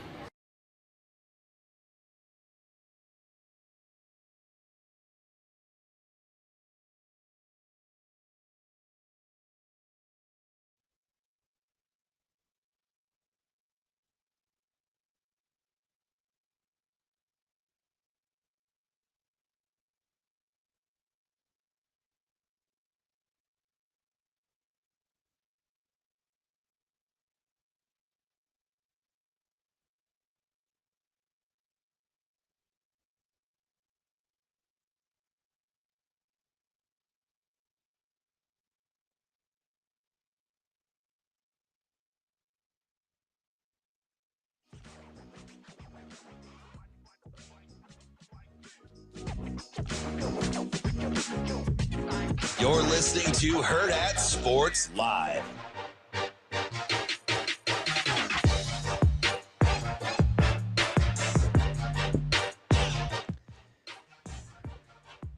We're back here on Hurrdat Sports Live. That's DB. I'm Ravi, Lulla. We've almost got our championship field set for baseball here in Omaha, and you need to get your plan set in terms of how to get down to the stadium. ometro.com is where you figure all that out, whether it's taking the bus from Westroads all the way downtown so you don't have to worry about parking at all, or whether it's taking the bus around downtown to get to your car so you can maybe save a little bit of money on where you're parking.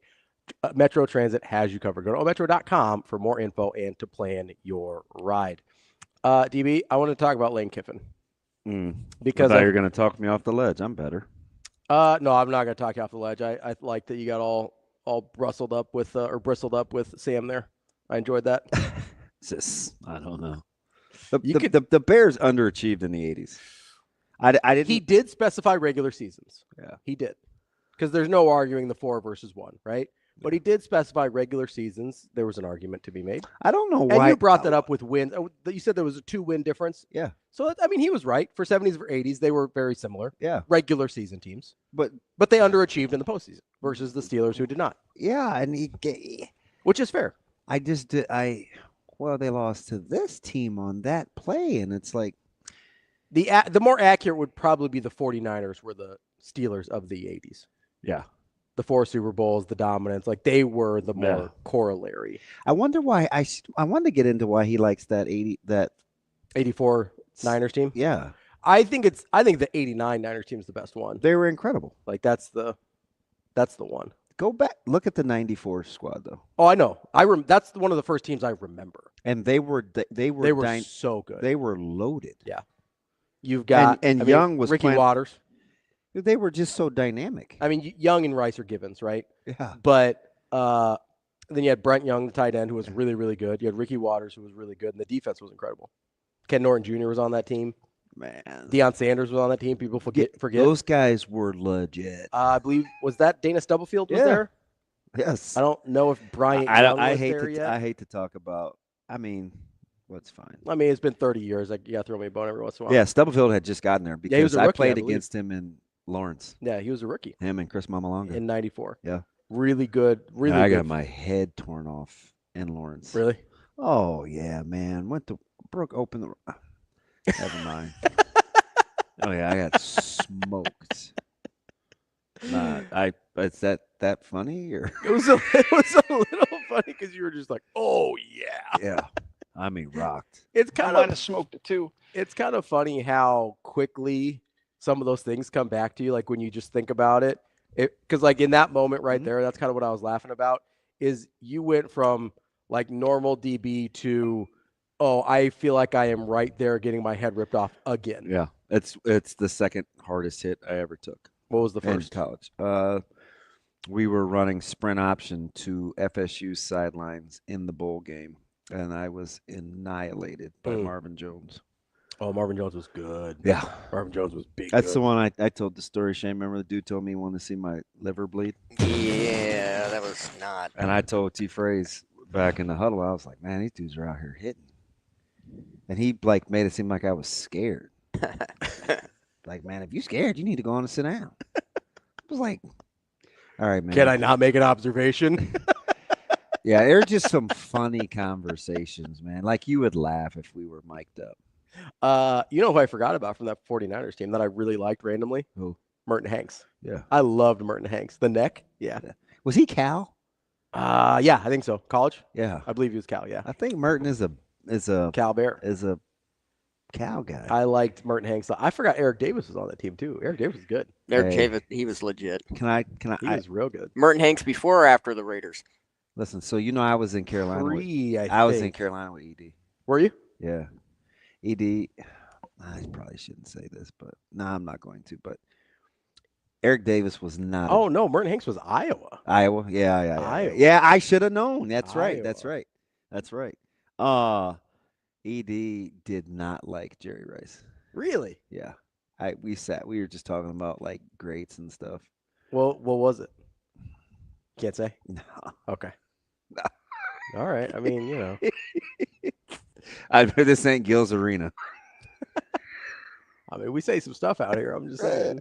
I don't want to go all Rashad McCants. Before we get to Jack here, I did just want to bring up Lane Kiffin briefly because when he says Dabo, the next coach at Alabama, I think the more natural progression for what they want is Lane.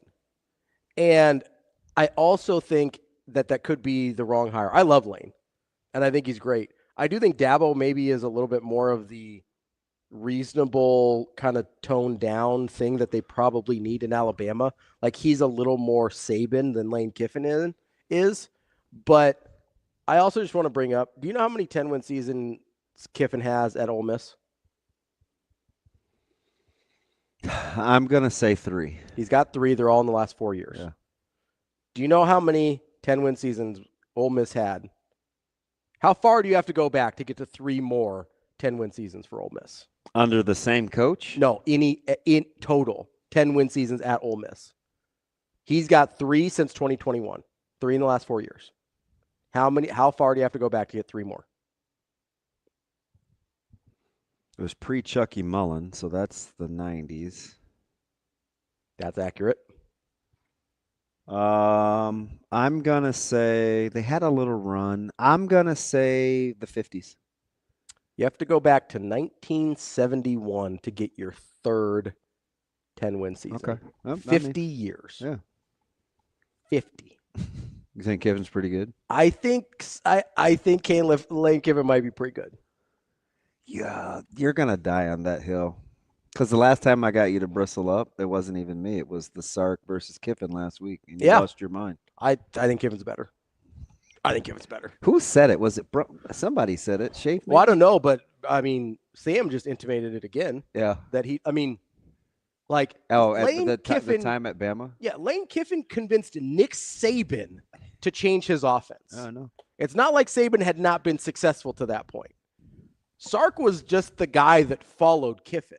Now, obviously, Sark's good at what he does. We've seen that at Texas now, right? And he's much better than I gave him credit for because I was unsure about the Texas hire.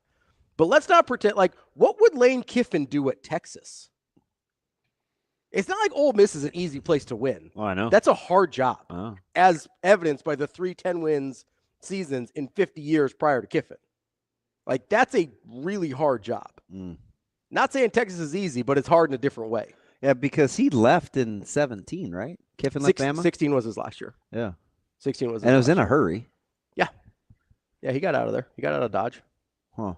Well, the relationship between him and Kiffin was not sustainable. They were clashing personality types. So he's like, you know what? I think I'm going to go take this Florida Atlantic job. Also not an easy place to win 10 games, by the way, which he did twice in 4 years. He did. Or twice in 3 years. He's a good coach. He's really good. And he's had some bad stints, too, which I like. Yeah, he's because he always overcome. seems to get better. Yeah. He learns and he gets better. Yeah. That dude's figured it out. I'm just saying. Wish the Steelers would have drafted his quarterback. Yeah, Jackson Dart would have been nice. Anyway. What are you going to do? Let's get to Jack. He wants to talk about the house settlement, which came down after we were on the air Friday, and we didn't get a chance to talk about it yet. Jack, how are you this morning? Hey guys, good morning. Good morning. The golden voice. What's up, buddy? Tennessee Jack. What's up, buddy? I am heartbroken. I had a doctor's appointment last Thursday morning, and I could not listen to the show, and missed all the folks calling in. But Friday, listening to the picks, I was sitting at the edge of my chair with anticipation more than if I'd seen Epstein's flight logs. It was exciting as it could be. But you got her all done, and that's good. That was good. But here's what I called. I've got a little problem, personal problem, with the way they've done the NIL part of this. I like the settlement on the revenue sharing part. I think that's fair. I think it's good. The NIL part, why should people, and I despise the University of Texas, despise them. I'd rather have a sister working at a house of ill repute than have a brother that goes to the University of Texas. Ill repute. But the truth of the matter is, if they got the money to buy a team, why should they be punished back to be like Utah State and Wake Forest? I'm a capitalist. I'm not a socialist. I just think if you got the jack, you should be able to do what you do. But the other part I have a little bit of issue with is this, and I don't know what other schools do, but I was listening to a national program about this, and I didn't even know this, but like at Tennessee, they raise ticket prices 7%, and that 7% goes to NIL, but it only goes to the team that you bought the ticket for. In other words, if you're a basketball aficionado, then it goes to hoops. It goes to 5 games. That 7% goes to the basketball team that you bought the ticket for. I see nothing wrong with that. I see absolutely nothing wrong with that. But in the settlement, schools can't pay. So here's be that third party deal. So the way that I kind of look at it, Jack, and I could be completely wrong, it seems like the settlement is going to be more the floor and not the ceiling. Schools will find ways to spend more money. You're right, Jack, in the sense that they can only pay directly the 20.5. Yeah. But you have to remember, they haven't been paying directly this whole time either. Now, you're right in that the NIL is going to change a little bit in terms of what they're requiring. It's still subjective. That's the thing, is it's going to be decided by a person, and I promise you, the people with the money will find a way to pay the guys they want to pay. Yep. But are you going to be able to do it legally? Or is it going to be like No, I don't. I 1 think o'clock in the morning with a brown bag. I think it'll. Like it used to be back in the old days. I think it'll be above the table. I think it will require some. I think it will require more of the athletes. I think it's going to look a little bit more like we initially thought NIL would, where you actually have to provide a service, some value to the business, delivering a marketing deliverable. Yeah. But I promise they'll find a way. Like they will find a way to pay whoever they want to pay, whatever they want to pay, and do it largely above board, though, with maybe greasing a couple palms to get it past the compliance committee. Well, I wonder when the first lawsuits are going to get filed. That'll be interesting because, you get into Title IX stuff. There's going to be all kinds of crap going to come up that somebody's going to file something over.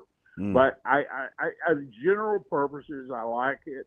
It's just parts of the, like I said, there's parts of the NIL I'm struggling with a little bit because I'm a capitalist, not a socialist, and I just think that's. Yeah. If you got the money, that's your business. But anyway, well, listen, guys, have a great rest of your day. And again, maybe next year I won't have a doctor's appointment on the Thursday of the picks, and I'll get the call in. But I'm going to be rooting for you diligently all through the season. I appreciate it, Jack. Comes out number one, because that's going to be a show in itself. All right, thanks, Jack. Always great to hear from How Jack. disappointed were you in your draft after looking at everybody else's board? Oh, I hated it. You didn't. Your vibe. I hated it. So where do you think you went wrong? You folded? Carson Beck. I went wrong with Carson Beck. Yeah. Yeah. No, it was bad. It was bad performance by my part, Much like Sabalenka, I let my emotions get the best of me, Where do you think you lost it, though? It was early. I didn't like honestly, it was probably before it started because I hated my draft spot. And I was like, I think I'm in trouble here. You know who impressed me? I'll take Aller and Altmaier, though. I'm not mad about my first two. I'm pretty impressed by Kyle. KB did a good job. It's not – it was his rationale. Yeah, he did a good job. Like good listening draft. to him talk, Mm-hmm. I was like, he's pretty bright. Good job. Good draft. And he kind of went off he did his own thing. He did his own thing. I did my own thing, too. It just didn't work out for me. You can't give too much credit to the first and sixth guys. Right. Although I do like I thought TK did well. Yeah, he's bright. I thought right? everybody had a better draft than me, if I'm being honest. I thought I had the worst draft. I don't know. AJ and Rico does not look good. Oh, yeah, they got a little wild. I forgot about them. And there's two of them, so I didn't understand. To be fair. You think it's harder with two? No, well, no, they were doing a lot real time. Like everything going as smoothly as it that's did. Right. Is all Rico I mean, and they Austin. were even. They're crossing off them real all. time. That's true. You're right. Yeah, You're like right. they were doing a lot real time, and that they're the only reason that thing wasn't a disaster in terms of timing and everything. Because that could have gotten ugly in a hurry. Listen to my rebuttal. Have you ever been in a relationship like this? Where my response to that would be, well, I was writing the names down on my paper too, and I had a good draft. Can you say something good about me? You did have a better draft than me. Oh, thank you. You did, for sure. Don't you hate when people do that? Yeah. It's like, well, I was doing stuff too. It's like I was talking through this with Rico and Austin for like 3 days to try and get it so it was not, because I was genuinely afraid it was going to be a disaster. No, that was good. Then they kept that thing super smooth. Also, shout out to Austin. He's not here today. He's not working today. He finished the Des Moines Ironman yesterday. Oh, nice. So we got after it. Is he going to go back to eating like a regular person? I think so, yeah. His fiance to still love him. No, I think he can just be like, hey, man, big guys need loving too. I think he's going to go back to eating like a normal person. What about the lunchbox? Well, we'll see about the lunchbox. To be determined. Maybe he'll have a new goal that he'll have to lunchbox for. I had one of the greatest lunchboxes of all time, and I broke the buckles off of it. He-Man? No, that was my plastic thermos, but why would you have guessed He-Man? That's good. Because you love He-Man. I do. Like when I think lunchboxes, I think of like cartoons and comic books. It was my G.I. Joe one, though. Oh, yeah, okay. I had Transformers. That didn't last. I found a really cool one at a thrift store one time. I didn't buy it because I don't need it. Mm-hmm. But it was like the complete, it was probably actually worth some money. It was the complete Return of the Jedi, like original 80s Star Wars You one. didn't get it? No, I didn't. I had no reason to. It was the he's mad. I know. It was the I've metal. been mad all day. Might as well be mad about that. It was the metal lunchbox. It was the thermos. It was the whole set. And it was probably like I'm kind of anti. It was probably I was like out on $5 the thermos. too. My mom would freeze the juice box the night before and let it unthaw. I was not a thermos guy. Oh, I use thermos for warm stuff. What do you take to school warm? As a child. It's a long story. It's not that long of a story. Okay, so before I got my insulin pump, I had to eat very specific amounts of food. Yes. One of the easiest thing my mom could mass produce was spaghetti and meatballs that had the right amount of stuff in it. Oh, so Zoe takes spaghetti. I think she's nuts. So because it was the easiest thing to figure out, I ate spaghetti and meatballs at lunch every day for almost 2 years. Because it was just like, that's the thing that we Are you do. out on spaghetti and meatballs? No, I'm now? okay now, but I had to take a break. We had to take a little pasta break for a while there when I was a kid. You know what I'm trying to get back into, but out of principle, I don't want to spend the money? What's that? Bologna. Why are you trying to get back in? Because it's delicious. It is good. But it's a bad rap, but it's high now. Is it expensive now? Yes. Because it used to be the cheap option. Beef bologna is expensive. Is it? Yes. Ah, that's tough. Yeah. Even if you go like sucky Oscar, I mean, no disrespect to the company, but like pre-packaged beef bologna. Yeah. Where you just pull out the little the stuff the little that's supposed to be sweaty meat. cheap. Yeah. It's $7. Really? Yes. Dang, man. I must not have bought bologna in a long time. But you need to go to the deli and get the log. Yeah. Smoke that thing. That thing wet. That thing smoke. Coming back, there's been some Lane Kiffin slander in the chat that we're gonna have to get back to because I'm not here for it. I don't stand for it. Who said it? It was Johnny Pig. Slanderous. He might just be trying to. I don't think he is. I don't think he likes Kiffin. All right, well, let's get into it. We'll get into it. We'll be back more. Hurrdat Sports Live. Yeah, just the talent on this team. Obviously, anyone can play well at any point, and I feel like that's going to be hard for teams to really guard. I feel like anyone could play good any game, and I feel like that's a hard thing to scheme for. And just the community, the fan support. I mean, they kind of preached that to me on my visit, and I grew up going to Creighton games, so I kind of know what that's like. How do you feel like your game fits into this system here? Yeah, just super unselfish basketball. I like to play unselfish. Always make the one more. I think that all the guys are good, and we got a lot of versatility in this team, so it'll be fun.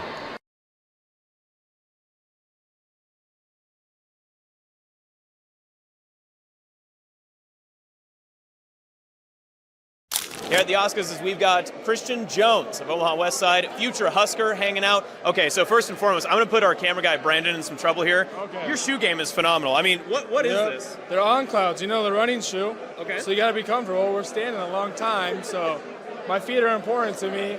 So comfort. There you go. And they're stylish, so. And you've got is this Husker red or West Side red here on the tie? A little bit of both, double dipping. Okay, very nice. Okay, so obviously great senior season, great career for the West Side Warriors, and you're up for male athlete. What does it mean just to be representing West Side, and then just your family, your community out here at this award show? Yeah, it means I have a lot of support behind me, and I'm very grateful for that. And we've been coming here a couple years in a row for other West Side stuff, and it's just an honor to be here under my name, and I'm very grateful for that.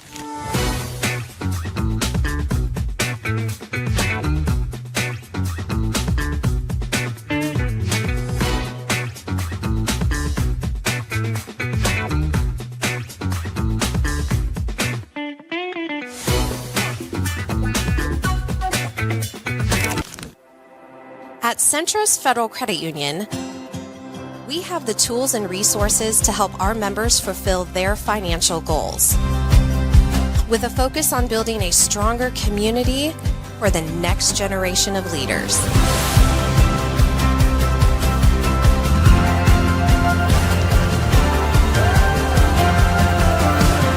Centros Federal Credit Union. We are where you are.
Hurrdat Sports, we got Tyson Terry hanging out with us at the Oscars Awards. Congratulations, you're up for Male Athlete of the Year, Tyson. What does it mean just to be up for this award? There's plenty of Omaha area athletes that are up for this. Yeah, I mean, it's amazing. I mean, the other nominees, I mean, there's some big names there. It's a good feeling, just to be recognized, through the sports, and happy to be here tonight. You excited to bump elbows with anyone? Or are you trying to run into somebody?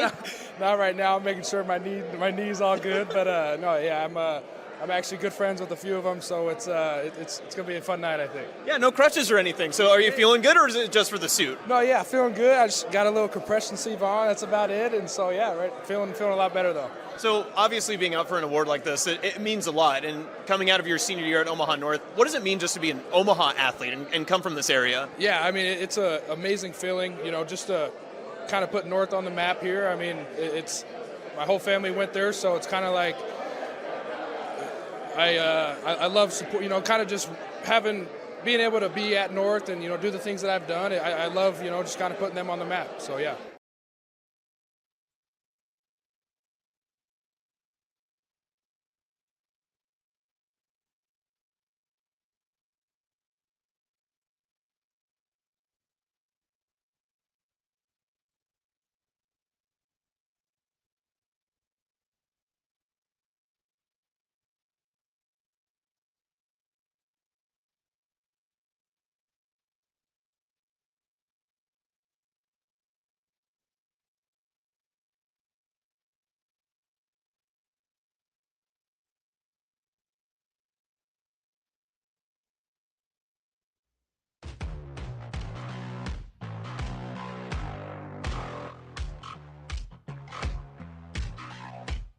Welcome to Hurrdat Sports Live.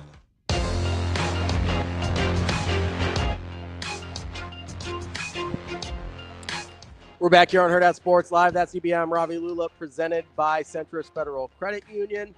We're getting crushed. We're live here at Hurrdat Sports Bar and Grill. Don't forget, new summer specials with Chicago Dog. You got the nice breezy drinks as well. They got you covered here. I told you we're Zoe and I are dreamsicle people. I did not know that. That seems out of character for you. It is, and I found it by accident. Yeah? Yeah. They do have a dreamsicle drink, too. That's what. I'm sure that. I'm telling the people the context of the thing.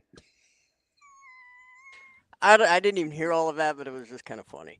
I know you know how you got there. I know how you got there. I'm trying to tell the people how you got there. It was a carbonated water flavor. Really? Oh. Orange vanilla. And Poppy?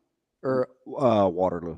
Oh, okay. Because I think I've seen one of the. And Zoe was just being Zoe. Yeah. And was not minding her own business. So she was in my Yeti. Mm-hmm.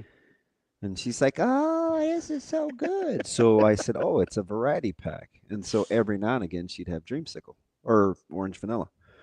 And then she likes the popsicles that have orange on the outside and vanilla in the middle. Mm-hmm. Do you know what I'm talking about? Yeah. The texture's weird. Yeah, it's almost like a sherbet. Yeah. Yeah. No, I know what you're talking about. But like you could They're good. tap it and crack it like you could chocolate. Yeah. Like- It's like a coating. Yeah. Yeah. She likes those. Yeah, those are good. What are you, a child? I mean, I've had them. Sometimes they're like a sweet treat. Don't do that again. Wow. It's awkward. Do kids use Knock it off. Do kids use lunch boxes nowadays? Like, does Zoe have one? No. Zoe has technically yes, but it's a little zip up. Oh, just something you. It has lining inside. Yeah, it's like one of the Looks like a Mary Kay purse. I don't know what that looks like. Well, I mean, whatever. It's not hard. Yeah, it's like a soft. Yeah. Yeah. That's what I would take to school. And she's spoiled, so she has 3. Oh, so it's not like what we would have had or what they would have had back then. Well, she's guaranteed to leave one at school once a week. You got to have multiple. I'm not kidding you. This price says more about my poor parenting. Let's blame her mom. That's what we do. I bet you she has 4 Yetis. 5 maybe. Zoe? Zoe. That's aggressive, man. She's a child. Listen. Does she have all the different kinds? Like She got like one pop for each day of can the one? week? What's going on? She's got pink. She's got white. She has one with a flip spout, one with a straw. Then she just got one for her sister got one yesterday. And it's huge with a handle. It's like an adult one? Yeah, it's bigger. It's bigger gotta than be. she is? I don't know, man. Not that I used to drink 64 ounces, but it's got to be 64 ounces. You seem more like a 40 guy to me. Back in the day. Back in the day? Yeah. No, How are these dudes out on baloney? Are you guys nuts? I don't know. Same way they're out on Kiffin. What are they talking about? I have Spam. I have Spam in the cup. Spam is cool now, and it's not expensive, but it's higher than it was. more than it used to be. Spam made a comeback. Yeah. People get on the fried Spam thing. I have Spam. I have a can of Spam. Yeah. I haven't had Spam in years. It's been. I have Kipper snacks. I don't know what that is. Smoked herring. Okay. Out of a can. Yeah, I know what that is. Okay. Family Fair had them like 3 for $5 the other day. Natasha's got those things before. are She likes those. legit. They're awesome. Yeah. They're better than sardines, and I like sardines. Yeah. I got sardines from my dad. I'm not a huge sardines guy. My dad used to get those. Dude, Kipper snacks are fire. Yeah, Natasha will get them sometimes. I couldn't remember the name of them, but when you said smoked herring, I knew exactly what you were talking about. Yeah. My dad used to eat the. I think it was like the oysters in a can. Yeah, I'm out. Yeah, he used to do that. I'm out. And I didn't really like them, but I thought it was like really special when he would share one with me. I already when I was a don't kid. like the texture anyway. I don't like oysters in general now. I'll eat them fried. I've never had them fried. I've had them just out of the shell, which I don't like. There's a place on 120th in Pacific. Oh yeah, that does it yeah, well. That's the place I've had them fresh. Does it well. Okay, no, but so Johnny the Pig says Kobe's out on bologna. Kobe, you're not old enough really though to appreciate bologna. So I get it. There aren't anybody in his age group that are gonna mess with bologna. like because he's in his 20s, right? Low 20s. Yeah, he's like 24, I think. Yeah, he said. them guys. It was also kind of funny earlier because he was bemoaning like, oh, they don't even do 2-a-days anymore. And I was like, you're sounding like you played in the 80s, Kobe. He does have an old soul though. I know. I just couldn't even believe that they were still doing 2-a-days when he was in high school at any point. When we were transition households, I got Caleb to start eating like packaged, Cato salami. Yeah. Has like the little peppers in it. Yeah, it was good. It's not near as good as when I was a kid. Yeah. Yeah, they've cheapened it up quite a bit. I do like a lot of those. Like somebody brought up summer sausage. I love summer sausage. There's probably 3 logs in my fridge. I keep summer sausage. Yeah. It's every that and beef sticks. I don't know why it became a thing. I think we used to picky though. Get it on like what type? Yeah. Yeah. There's definitely like good and bad. Yeah. But there used to be, it became a thing that it was like it was like a stocking stuffer that my family would get me, like just more and more elaborate and fancy summer sausages like for Christmas. Yeah. Well, my mom makes it. Oh, really? I'm a big summer sausage is really good. I could eat a piece of cheese and a piece of meat. Oh yeah. Every 2 seconds. Absolutely. I do like it when somebody else slices it up for me though. Because it's just kind of a whole thing, like I just like to go. So your thing. No. Hold on. Listen. You're killing me. Listen, Linda. Listen. I do like a nice sweet treat. I do. Sweet treats are delicious. Linda. So, you know how your thing where you're like you'll leave steak out because you don't want to bring it back up to temp. I told you it got me the other day though. It did. It did. But it's because you don't want to go through the effort of like bringing it back up to temp if you're still want to use it. That's how I like it cold too. That's how the summer sausage is for me. Like if it's just sliced up and ready for me to go, I'll just grab it while I'm like walking by or something, have a little snack. I don't want to like sit there and make an ordeal out of getting it ready. There's a particular brand where you can get them pre-sliced. Yeah, I've had that before. The Johnsonville. Mm-hmm. Now you're gonna spend way more, but luckily, and I think they do jalapeno and cheddar too. Yeah, they do. Luckily, my wife's good with the knife work because of the chefing. So I need to sharpen mine. Yeah. I have a sweet assortment of knives. Yeah. But I'm gonna have to pull the trigger and have in-home. Have them sharpened. Yeah, you only need 7 blades to be sharpened. Yeah, you have to have a minimum. Yeah. Oh, I didn't know that.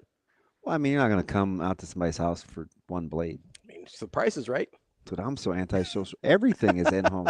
even I clip my dog's nails with a mobile. I know you told me that. You're like, oh, I gotta go. The groomer's gonna be there. Yeah. Hey, whatever works, man. I get it. I just the less I have to interact, the better.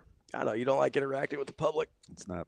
Justin and I agree. Fried oysters they're pretty. Yeah, good. I don't think I've had one. I don't think I've had fried oysters. They're legit. I don't love fresh oysters. The texture is not great, and I also don't think I mean, I feel like you have to do a lot to get a flavor out of them. Like they're just sort of a neutral flavor to me. I don't get a lot out of them. I could see that. Like it's just I could. It's see just like that. a slightly salty booger. I am not eating pimento. Not a big pimento guy. I had some pimento cheese biscuits the other day that were pretty good. Hard pass. Were they frozen or did you get them at one of your little bougie places? I got them at an establishment. Yeah, the same place you got the shrimp and grits. The first time, yeah. Okay. Oh, I know where you're at. Wow, don't you need to like rotate? I kind of get into like these things where I get into patterns. If I like a place, I'll go there for a while and then I'll break out, do something else. Yeah, like I can talk. I just took my mom to Terragoucha. Oh yeah. Friday. I almost went on Friday. The guy was like, "Oh, you're back." In 4 days. What are you talking about? This is literally a place that gives me unlimited meat. I could live here. I forgot how particular my mom is. Really? Though. Oh yeah. You think I'm like bad. food wise? Yeah. Just not. She's just very, very opinion-y. Oh my goodness. Got her some more ice for her Coke though. The ratio has to be right. Oh, 100%. I mean, I was like, wow. I'm with her on the soda ice ratio. I am too. Because sometimes if it's a little light, it makes me real mad. When you don't want just like 7 floaties either. You want it to like be kind of stirred. You gotta have like the right concentration. I get it. They were really cool to her though. Can I get you another bottle? Asian Wyatt's right. Mussels over oysters all day. I love mussels. No. I will crush mussels. I love them. Can't do it. Really? You don't love oysters though either. I don't, but I'll eat them. Yeah. I don't. I'm not. Oh, I love mussels. There's a place where I go get them like regularly. I watched Chop 2, Volume 2. Should have seen this dude butcher mussels. You know what I learned somewhat recently that I should have known before? What? If they don't open, don't eat them. Yeah. Natasha had to be like, "What are you doing?" I'm like, "I don't know. I'm trying to eat the mussels."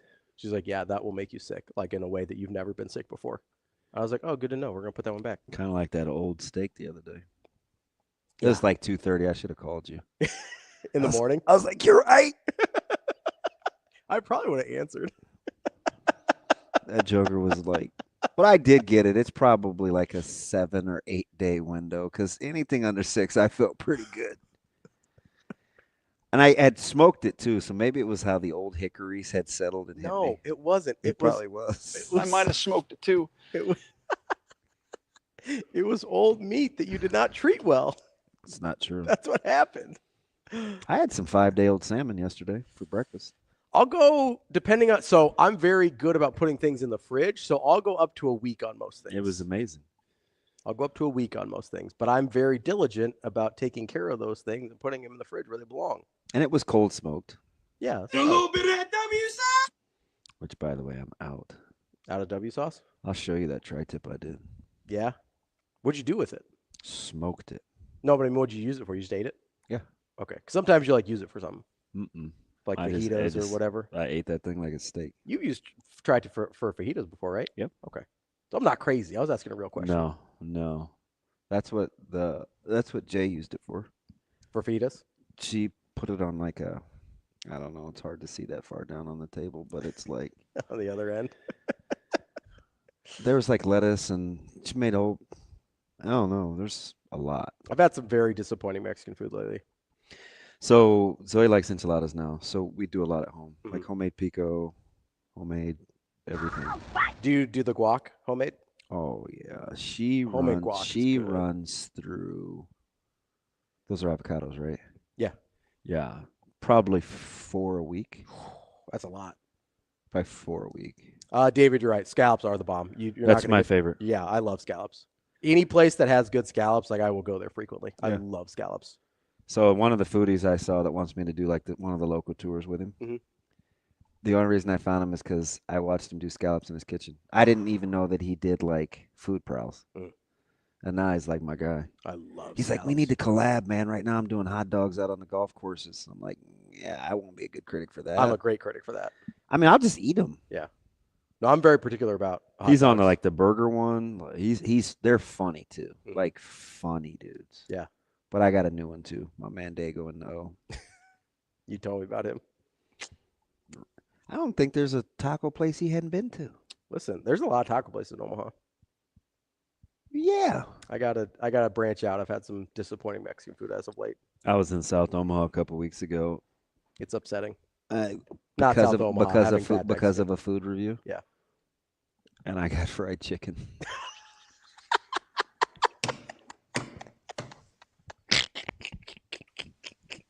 Did they have in the heart? I'm on 22nd and Vinton, bro, and I roll out of there with fried chicken. What are you doing? Did they have waffles too? Well, I get my chicken wings at Asian places. I almost said something. Yeah, don't. Don't.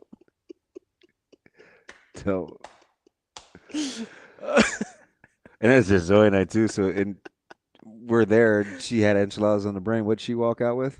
Teriyaki chicken. I mean, why not?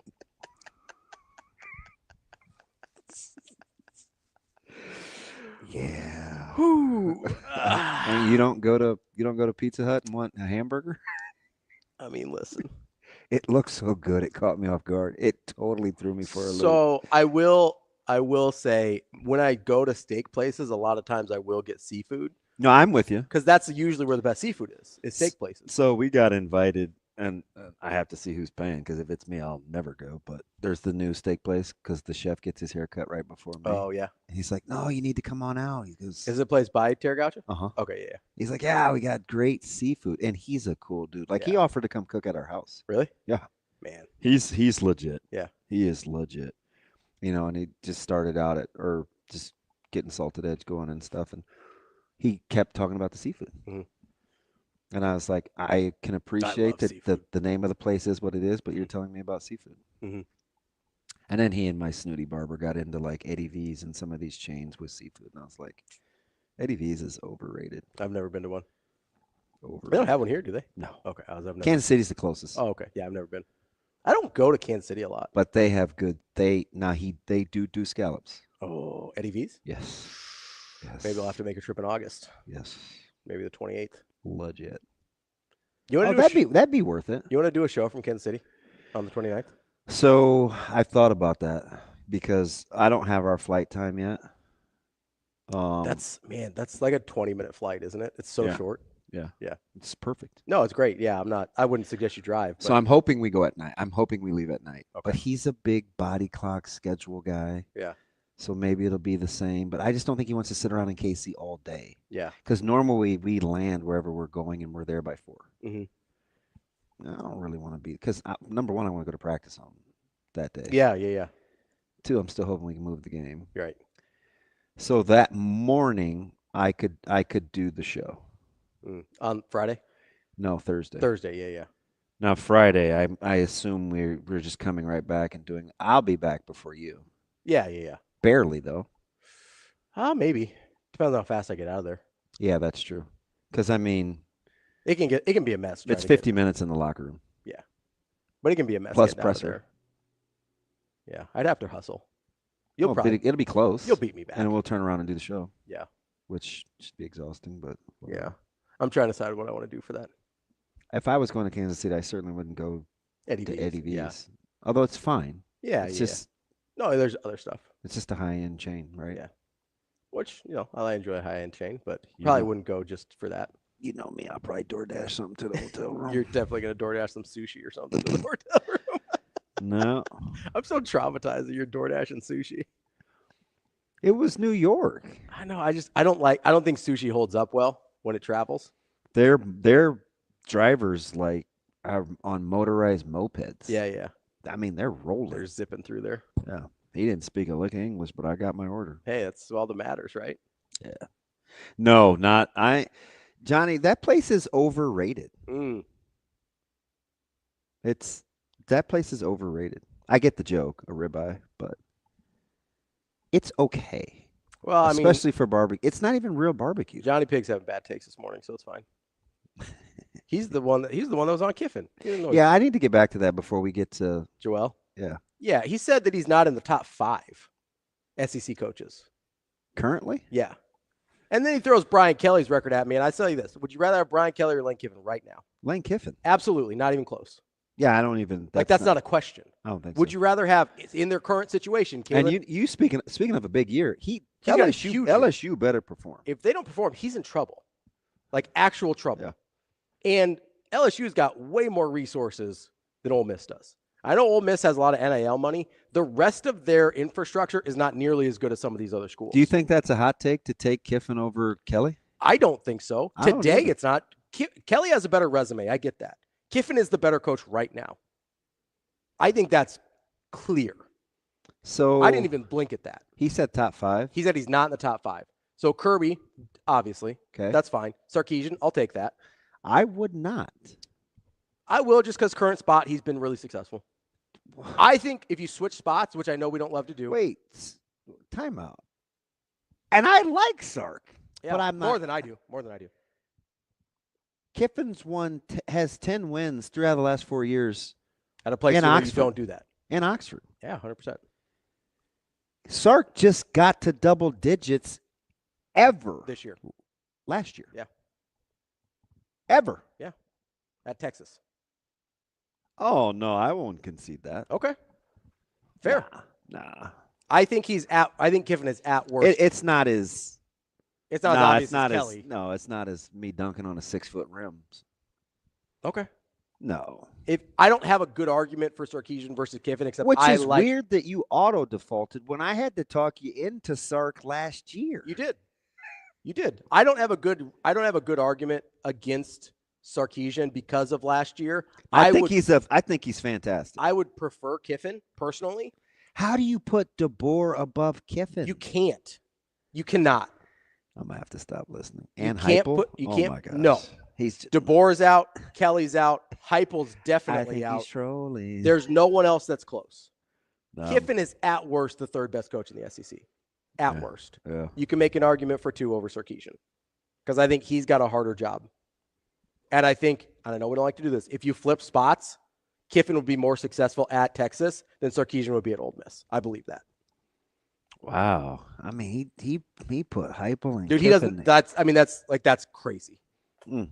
That's actually nuts. Big year for Josh too. It's a lot of important years. There is. But I actually like Tennessee at quarterback, regardless of what happened with Nico. And he's a quarterback friendly guy. He is. I almost took Joey Aguilar because quarterback system and KB took him, didn't he? I think so. Yeah, he did. I think KB nailed him. And there was part of me that's just like, I kind of wanted to stick it to Nico a little bit. Be like, we didn't need you. And I took Nico. Yeah, you did. You love him. I felt like that was my only real flyer, and it's not a flyer. I felt okay about Aller and Altmaier. I know Aller may not have the high-end stats because of the system, and, TK kind of cut me down for that one a little bit. Or not TK, Tim cut me down for that one a little bit. I'm happy with my first 2 picks. I took too early of a flyer on Carson Beck. How about his hand-wringing and consternation and settling in on Lagway?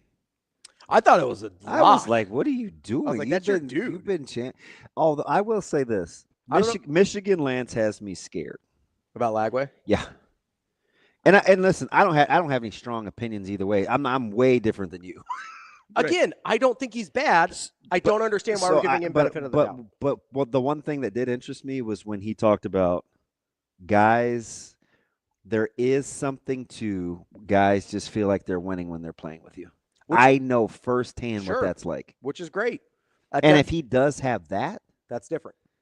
And it was his delivery too. He's like, I don't know, DB, like that guy has it. I was like, huh. Okay. We think. This is some weird years. Not a big sample size. And we keep talking about getting rid of all these coaches, and 2 of them are on the hot seat in Florida, and you could maybe make the 3rd for Mario if there's an epic failure. Yeah, it'd have to look like Norvell last year. But with Norvell and Napier, yeah. Like Norvell's in trouble. They've got to get to 9 minimum. So I just ask about the Dillinghams and the Fishes. I'm telling you, Fish can coach. That's fine. He can coach. That's fine. They've got to. I mean, we're talking about mostly the same thing with Washington, though, like 7-ish wins, 6 or 7, right? Like I'm 8. Okay, but we're not that far. We're talking like 1 win difference here. I just think they're gonna be good. You're a little higher on Damon than I am, which is fine. But I think he could be good. I can see it. I know what you're talking about. Again, small sample size. I'd like to see it.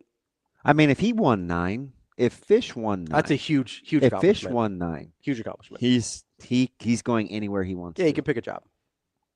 I mean, I don't know just that like Bama's going to hire the Washington coach again, if Dillingham wins 10, he's in the driver's seat. Yeah, he can write his own because he's the hot commodity. Yeah, and he's the type of people like the sexy offensive mind. Yeah, like that's a job. That's a fun hire to make. There's a handful of those youngins. Yeah. No, I mean, he's not really a youngin, but I'm looking at SMU. How good a year would Lashley have to not be on somebody's radar? Here's the weird thing about SMU, though, is they can pay him whatever. Yeah. And he's going to look at it and be like, okay, so I can be here. Yeah. It's kind of like the high point thing you were talking about with Al Huss. Yeah. Where it's like, hey, I can always buy the best roster. Yep. And they can pay me whatever I want. Yep. And I'm going to win this league every year. Yeah. Because who's winning the Big 12 every year if it's not SMU? And football? Yeah. There's a lot of teams that could win the Big 12. Yeah, but nobody that you're like, oh, they're definitely better positioned than SMU. There's other teams in the neighborhood. But is there anybody that you're like, oh, they're clearly in a better position than SMU? Maybe Texas Tech, because they've got the money too. And they've got a bigger footprint, I guess. Although being big dog in Dallas is not the worst thing in the world. I probably wouldn't give you a ton of pushback on that. Like, there's nobody I don't think that's clearly above. Yeah. You rather be SMU than Iowa State, even though Iowa State has a better track record. Yes. You rather be because SMU has more toys. SMU than KSU, even though Absolutely. K-State has a better track Those record. two are always doing more with less. SMU just wants to do more with more. Like I probably wouldn't give you a ton of pushback on that. Like if you get your choice, you'd rather be able to do more with more than more with less for most people. Mm-hmm. Some people function better in that ecosystem, the more with less one. I don't think Colorado's better positioned. They're certainly not. Especially financially. They not even close. And they're not in that DFW area. Financially, infrastructure-wise, they're not even close. I don't think people appreciate the kind of bleep you money SMU has. Yeah. Like, it's crazy. Oh, I know. When I say they could pay people whatever they want, I, like, write a check. They raised $100 million in a season. Just like a blink. I know. They can do whatever they want. There is so much money down there. Like, this is... Who's better positioned?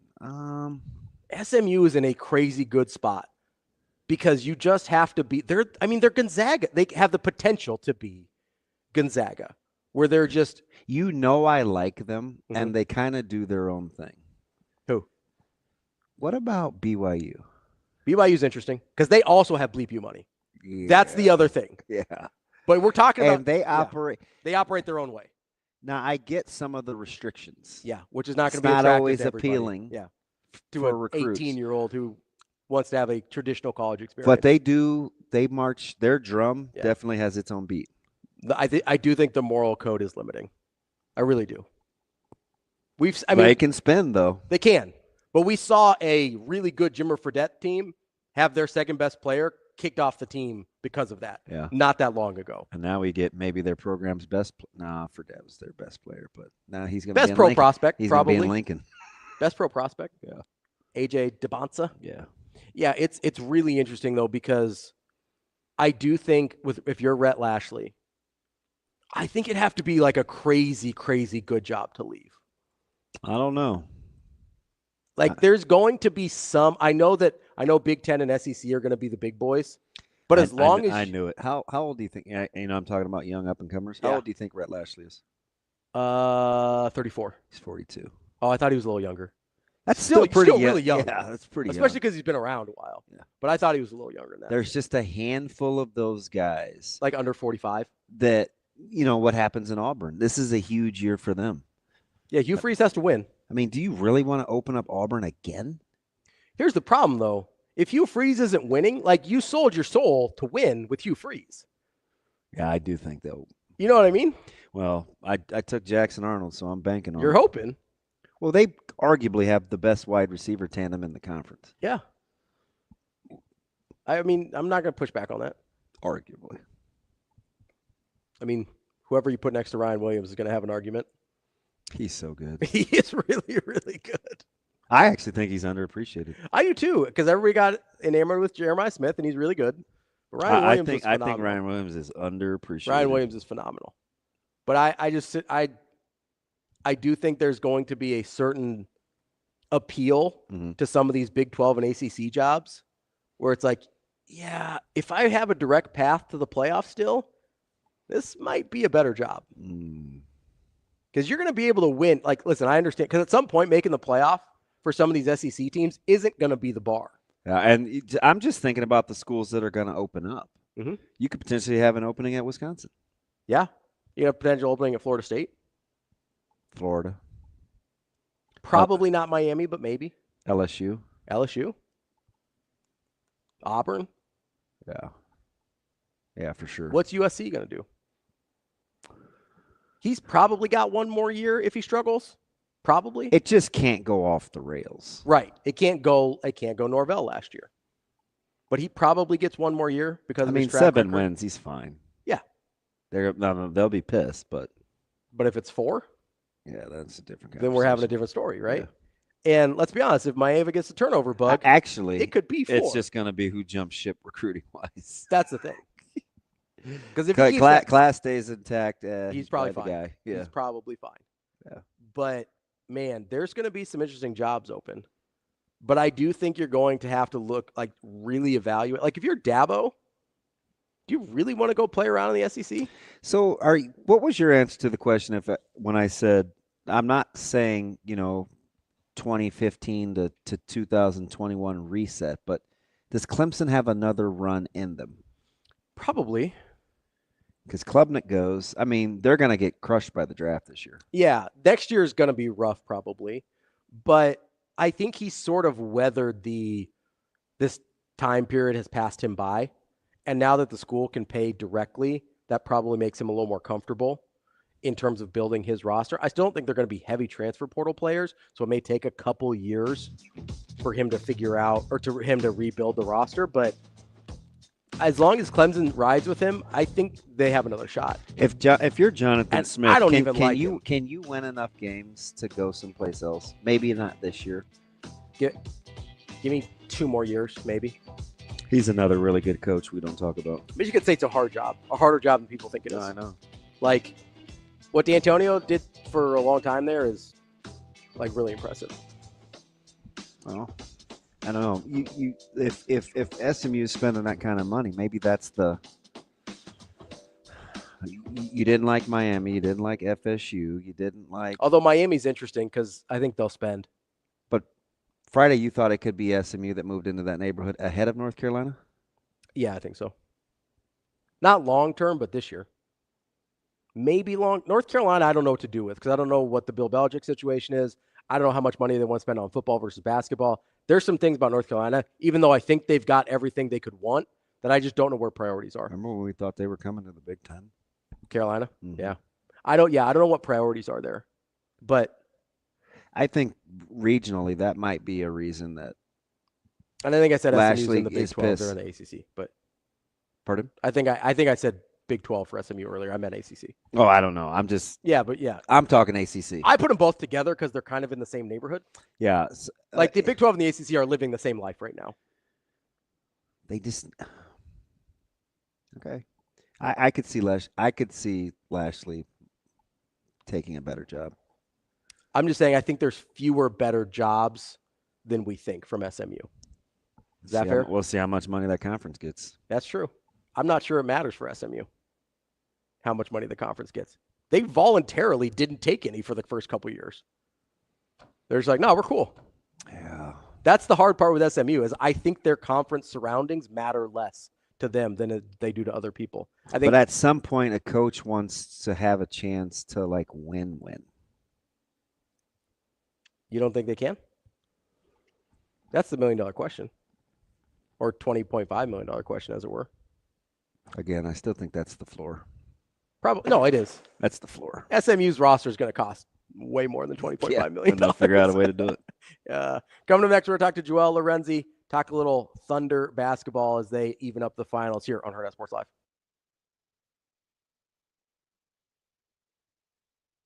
Yeah, just the talent on this team, obviously anyone can play well at any point, and I feel like that's going to be hard for teams to really guard. I feel like anyone could play good any game, and I feel like that's a hard thing to scheme for. And just the community, the fan support, I mean they kind of preached that to me on my visit, and I grew up going to Creighton games, so I kind of know what that's like. How do you feel like your game fits into the system here? Yeah, just super unselfish basketball. I like to play unselfish, always make the one more. I think that all the guys are good, and we got a lot of versatility in this team, so it'll be fun.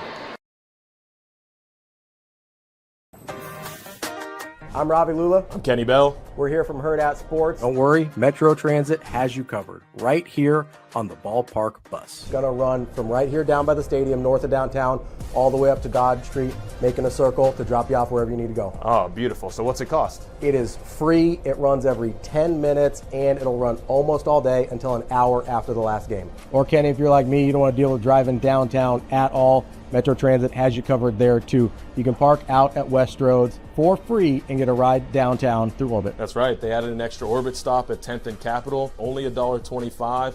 Fills up after the game. Quick, nice service right back out to West Roads. $2.50 round trip. Can't beat it. And free parking? You kidding me? Plan your trip or track your bus at myride.ometro.com. Or download the MyRide OMA app.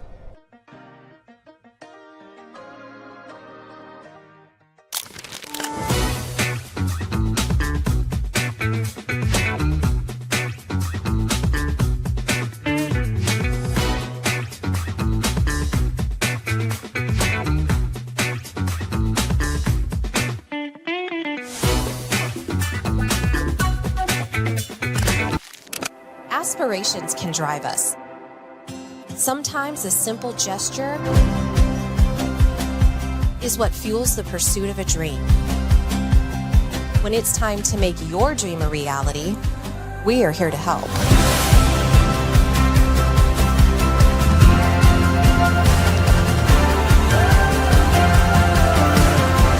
Centris Federal Credit Union. We are where you are.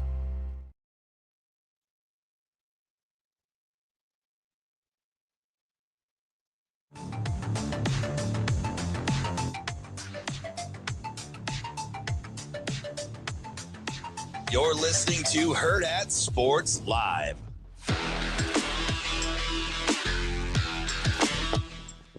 We're back here on Hurrdat Sports Live, presented by Centris Federal Credit Union. That's DB. I'm Ravi Lulla here at Hurrdat Sports Bar and Grill. We are joined now by Joel Lorenzi. He covers the Oklahoma City Thunder for the Oklahoman.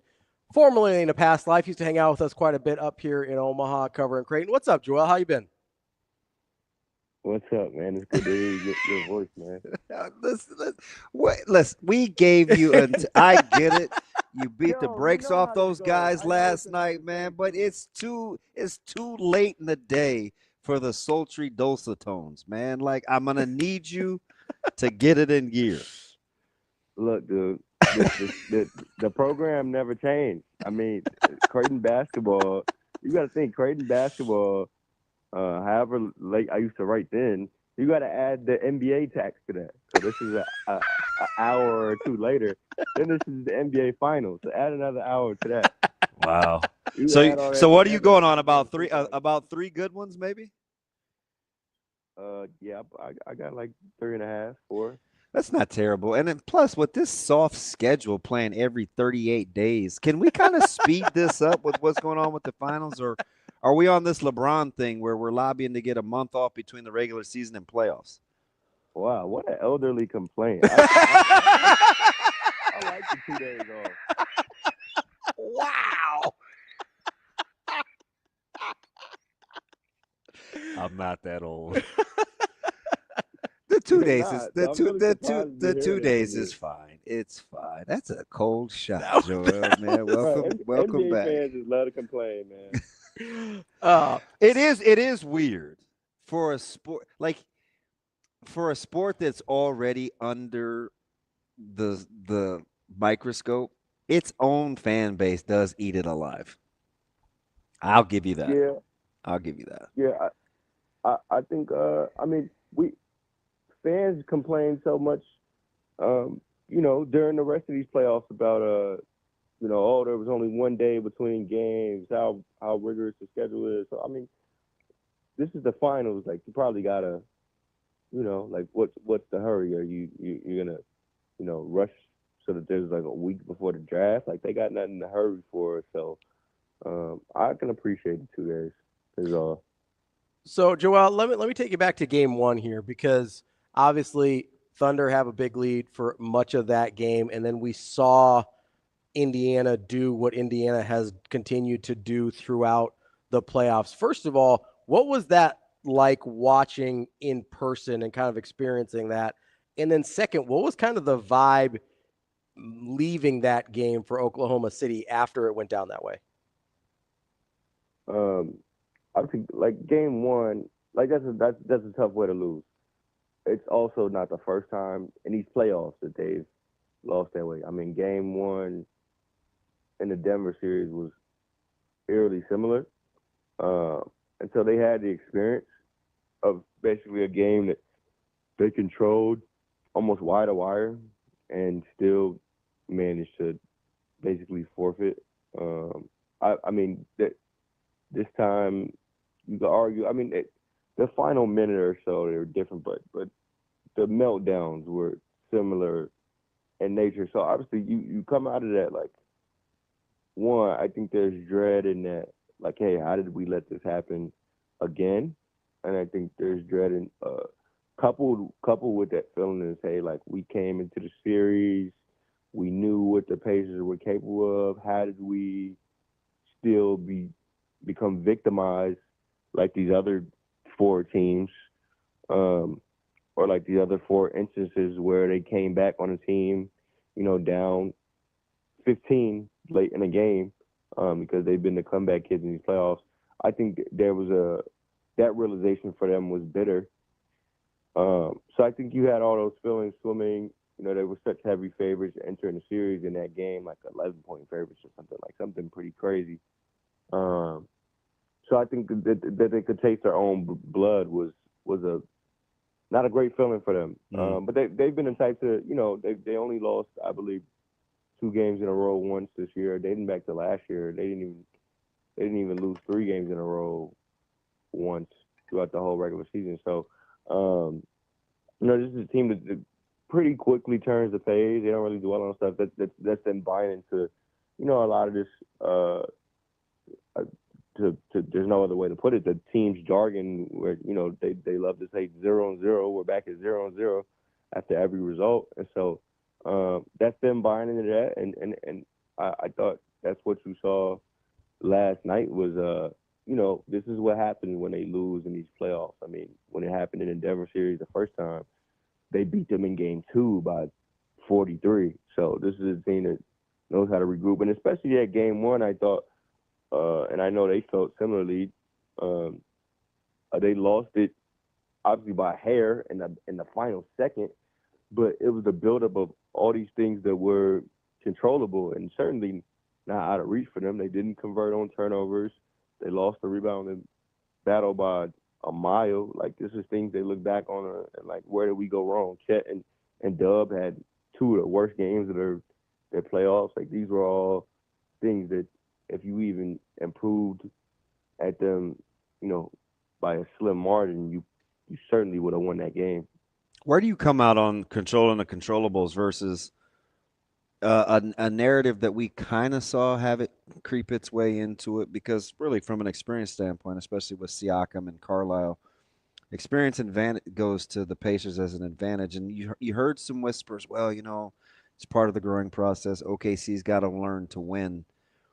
Maybe that's part of it, but it sounds like you think more of it has to do with our guys just need to be guys, or maybe a little of both. A little of both. I mean, for them, because you're right, like the only guy that's been to these finals for them is Alex Caruso. So like the experience thing is going to be a continuous talking point. For them, it's been about execution. I do think the one thing, because they'll push back on this too. Like I think Casey Wallace, who's like very like gentle in nature and isn't a man of a lot of words. Like, he even pushed back on this idea that they haven't faced adversity or that their adversity is sort of abnormal compared to other teams, which it is. Like, they haven't, you know, Boston, before they climbed the mountaintop, took like 7 or 8 years of like agony and like conference finals falling short, sort of repeat fortunes over and over. And obviously the Thunder didn't go through that. Like, this is the second season that they're even in the postseason in this iteration of the team. So their adversity does look different, but they'll be quick to tell you, like, hey, we've gone through adversity. It just looks different. Like, this year, you know, dealing with a time where they had no centers for, you know, weeks on end. When Chet Holmgren, they weren't even sure. I think a lot of people weren't even sure if he was going to come back this year, and if that estimate of when he was going to come back was iffy or, you know, off, and he ends up coming back even before the timeline the team gives, from, you know, breaking his hip, basically. They had so many things happen. I think the thing we underestimated for them was, you know, that I don't think we realized they can get the experience they needed within the playoff run. Like, I think the Denver series was a big turning point for them, and they'll tell you, like, that was kind of them getting over the hump, being able to win a 7-game series. Obviously, people, you know, you can say what you want about Denver, but Nikola Jokic is still, to this day, the guy that's commanded the most attention from their defense. I mean, 2 guys, 3 guys, the amount of adjustments, like, that they left out of that series victorious was a big deal for them. And so they've kind of gotten the experience they needed in this playoff run.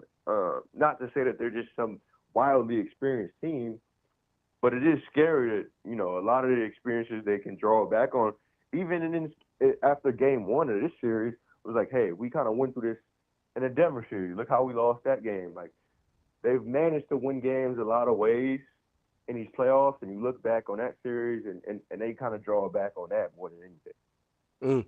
I'm glad you brought up Chet Holmgren here, because I think the way he's used is really interesting. And, we saw him play not a ton of minutes in game one, didn't have to take a heavy load in game two just because of kind of what the score was, but did play more. How do you think Daigneault's done in using sort of Chet Holmgren's really unique skill set against different lineups? Especially the fact Miles Turner can't guard me. Hey, man, he guarded Chet pretty well last game. Chet settles. Chet just has to get at him. I think Chet, his issue in game one and quite a few games since he's come back from this, miraculous hip thing, is that he's really tried to, force some of the plays he could make before it happened. I'm not saying he can't return to that player, but clearly he needs an offseason to do so. So, some of the mobility and stuff is not there. So I just thought that, he tried to rush and, really, flex his, fantastic for Mr. Fantastic wingspan around Miles Turner on some of those drives. It's like, dude, Miles Turner is not going for that. Now, I thought what he did better in game two and where, where Daigneault kind of got more involved in this was he was just better off the ball, I thought. He got more threes. He was more effective off the ball, popping, that sort of thing. I thought where Daigneault was helpful, and I thought so many people were stunned to see in game one, was that, the lineup he's leaned on and has been super strict about, hey, we're not playing anything else. It's double big. He's been playing Hartenstein and Chet ever since Chet came back and starting that lineup. That lineup started the entire playoffs until game one, and people were like, hold on, why is Mark kind of reacting before the series even starts, before the series even tells him what to do? And he did the same thing in game two, because obviously, that lineup forced more or less most of the 24 first half turnovers Indy had in game one. They just didn't convert on them. But then he does play double big by the end of the first quarter, and it gives OKC some optionality. Hey, Hartenstein's going to roll. Chet can roll some, but he's going to pop and he's going to force these guys, hey, they're going to have to make a decision, and you're going to know whether they want to defend Chet for the three-point line or not, or whether they're going to be slow to recover, whatever. And by the end of that first quarter, Shea is really actively looking for Chet to get him involved and understanding the weight of what a hot Chet can do, and found him for 2 threes before the end of the quarter. And so I thought Chet, kind of he let the game tell him what to do, and popped and was necessary and hit threes. And Daigneault went back to the bread and butter. That lineup, that combination, Hartenstein and Chet didn't even play once in game one, which was unbelievable for people who watched those guys. And there's been criticism of that combination. So people were maybe, I think generally people were fine that they didn't start together, but that they didn't play at all, and that they didn't, that neither of them played in the final 3 minutes was jarring, I think, to a lot of people. And so Daigneault went back to what it is, what he knows, and I thought it worked wonders. Don't get Ravi started on Daigneault. He is not a huge fan of late game decision making. I don't love how he handles the up three, Joel. I don't love it. I hear you and the rest of the world, and for what it's worth, that philosophy is not changing. But I think to defend him some, he's as much. We talk about experience for this roster. He's gone through as many playoff series as a head coach as somebody as J-Dub and Chet have. This is the staffs. They're going through the same amount of playoff series, so they're kind of going through these experiences too. So I know he's at different points. it's been easy to be critical of him, but I do think people sort of forget that. And he's still a good coach either way, but he's not exactly Rick Carlisle. Like, Rick Carlisle has seen every possible picture there is. Joel, let me get you out here on this. We've had lots and lots and lots of debates on Tyrese Halliburton over the last handful of years, Mr. Ravi and I. We know we always talk about what he's not. He doesn't do this, or he's not that, or, elite change of direction. Your opinion watching him, what makes him so tough to guard in crunch time? I think he kind of there's an unpredictability. One, if the scenario is like game one where you're not coming out of the timeout and he's pushing a break, he's one of the scarier players when he's coming off a rebound and pushing a break. Even though he's not like a blow-by guy, he's made that stop. I mean, he's not SGA, but he's made that first step or angles. It's awkward. Yeah, I mean, he's a great court mapper, I think, and the vision is great. So I think that's one. And two, if it does become, a scenario where he has time to dribble and they have time to get into an action or whatever, I do think he has that combination. He got into some of this, I thought, in the fourth quarter last night. It was just too little, too late. He has that where he doesn't have to be on the ball. He could just as easily, try to juke around a handoff or a fake handoff or whatever, and pop a three, because he is a great moving shooter like that. I know it looks different than traditional moving shooters, like even like Reggie Miller of their franchise. Like, it doesn't look the same, but he's great, like shooting something, moving off the catch or whatever. And so when you have to kind of worry about that too, I think it becomes tougher to guard him. You're seeing a defender kind of like overrun the handoff, and he goes the other way. Like, these are just the things you have to worry about. And obviously he's great in the ball screen too. So he just can give it to you multiple ways, and then you just got the clutch ding. Maybe it's the shoes, he said the other night, but I just think he's going to be clutch. It's the most unique thing I've ever seen, where a guy, his fingerprints as a scorer might not be all over the entire game. He's not gripping the game like Shea, where he's constantly driving down your throat and drilling mid-range jumpers. That dude's incredible. But Tyrese is going to come with it in the final 5 or so minutes, if that game is within range. It's the weirdest thing I've ever seen from a star. All right, Joel, we'll let you out here on this real quick. Series tied 1-1. How many games are we getting? Who's coming out on top? I think 6. God, I said gentleman's sweep, but that was before the loss in the game one loss. Yeah, this is a series now, and I think I had a Thunder in 5 originally too. Yeah, I did. That was under the assumption though that Indy was gonna get a game in Indy. I don't think I've changed that stance. So, I'd say in 6. I think the Thunder ends up winning it in Indy. So that's our guy, Joel Lorenzi. Joel, good to talk to you again. Miss hanging around after Creighton games, chopping it up with you. Hope you're doing well down in Oklahoma. Always, likewise, guys. Hey, appreciate it. Get some rest, champ. Yes, sir. That's Joel Lorenzi. That's the show for today. That's DB. I'm Ravi Lulla. We will be back tomorrow. More Hurrdat Sports Live.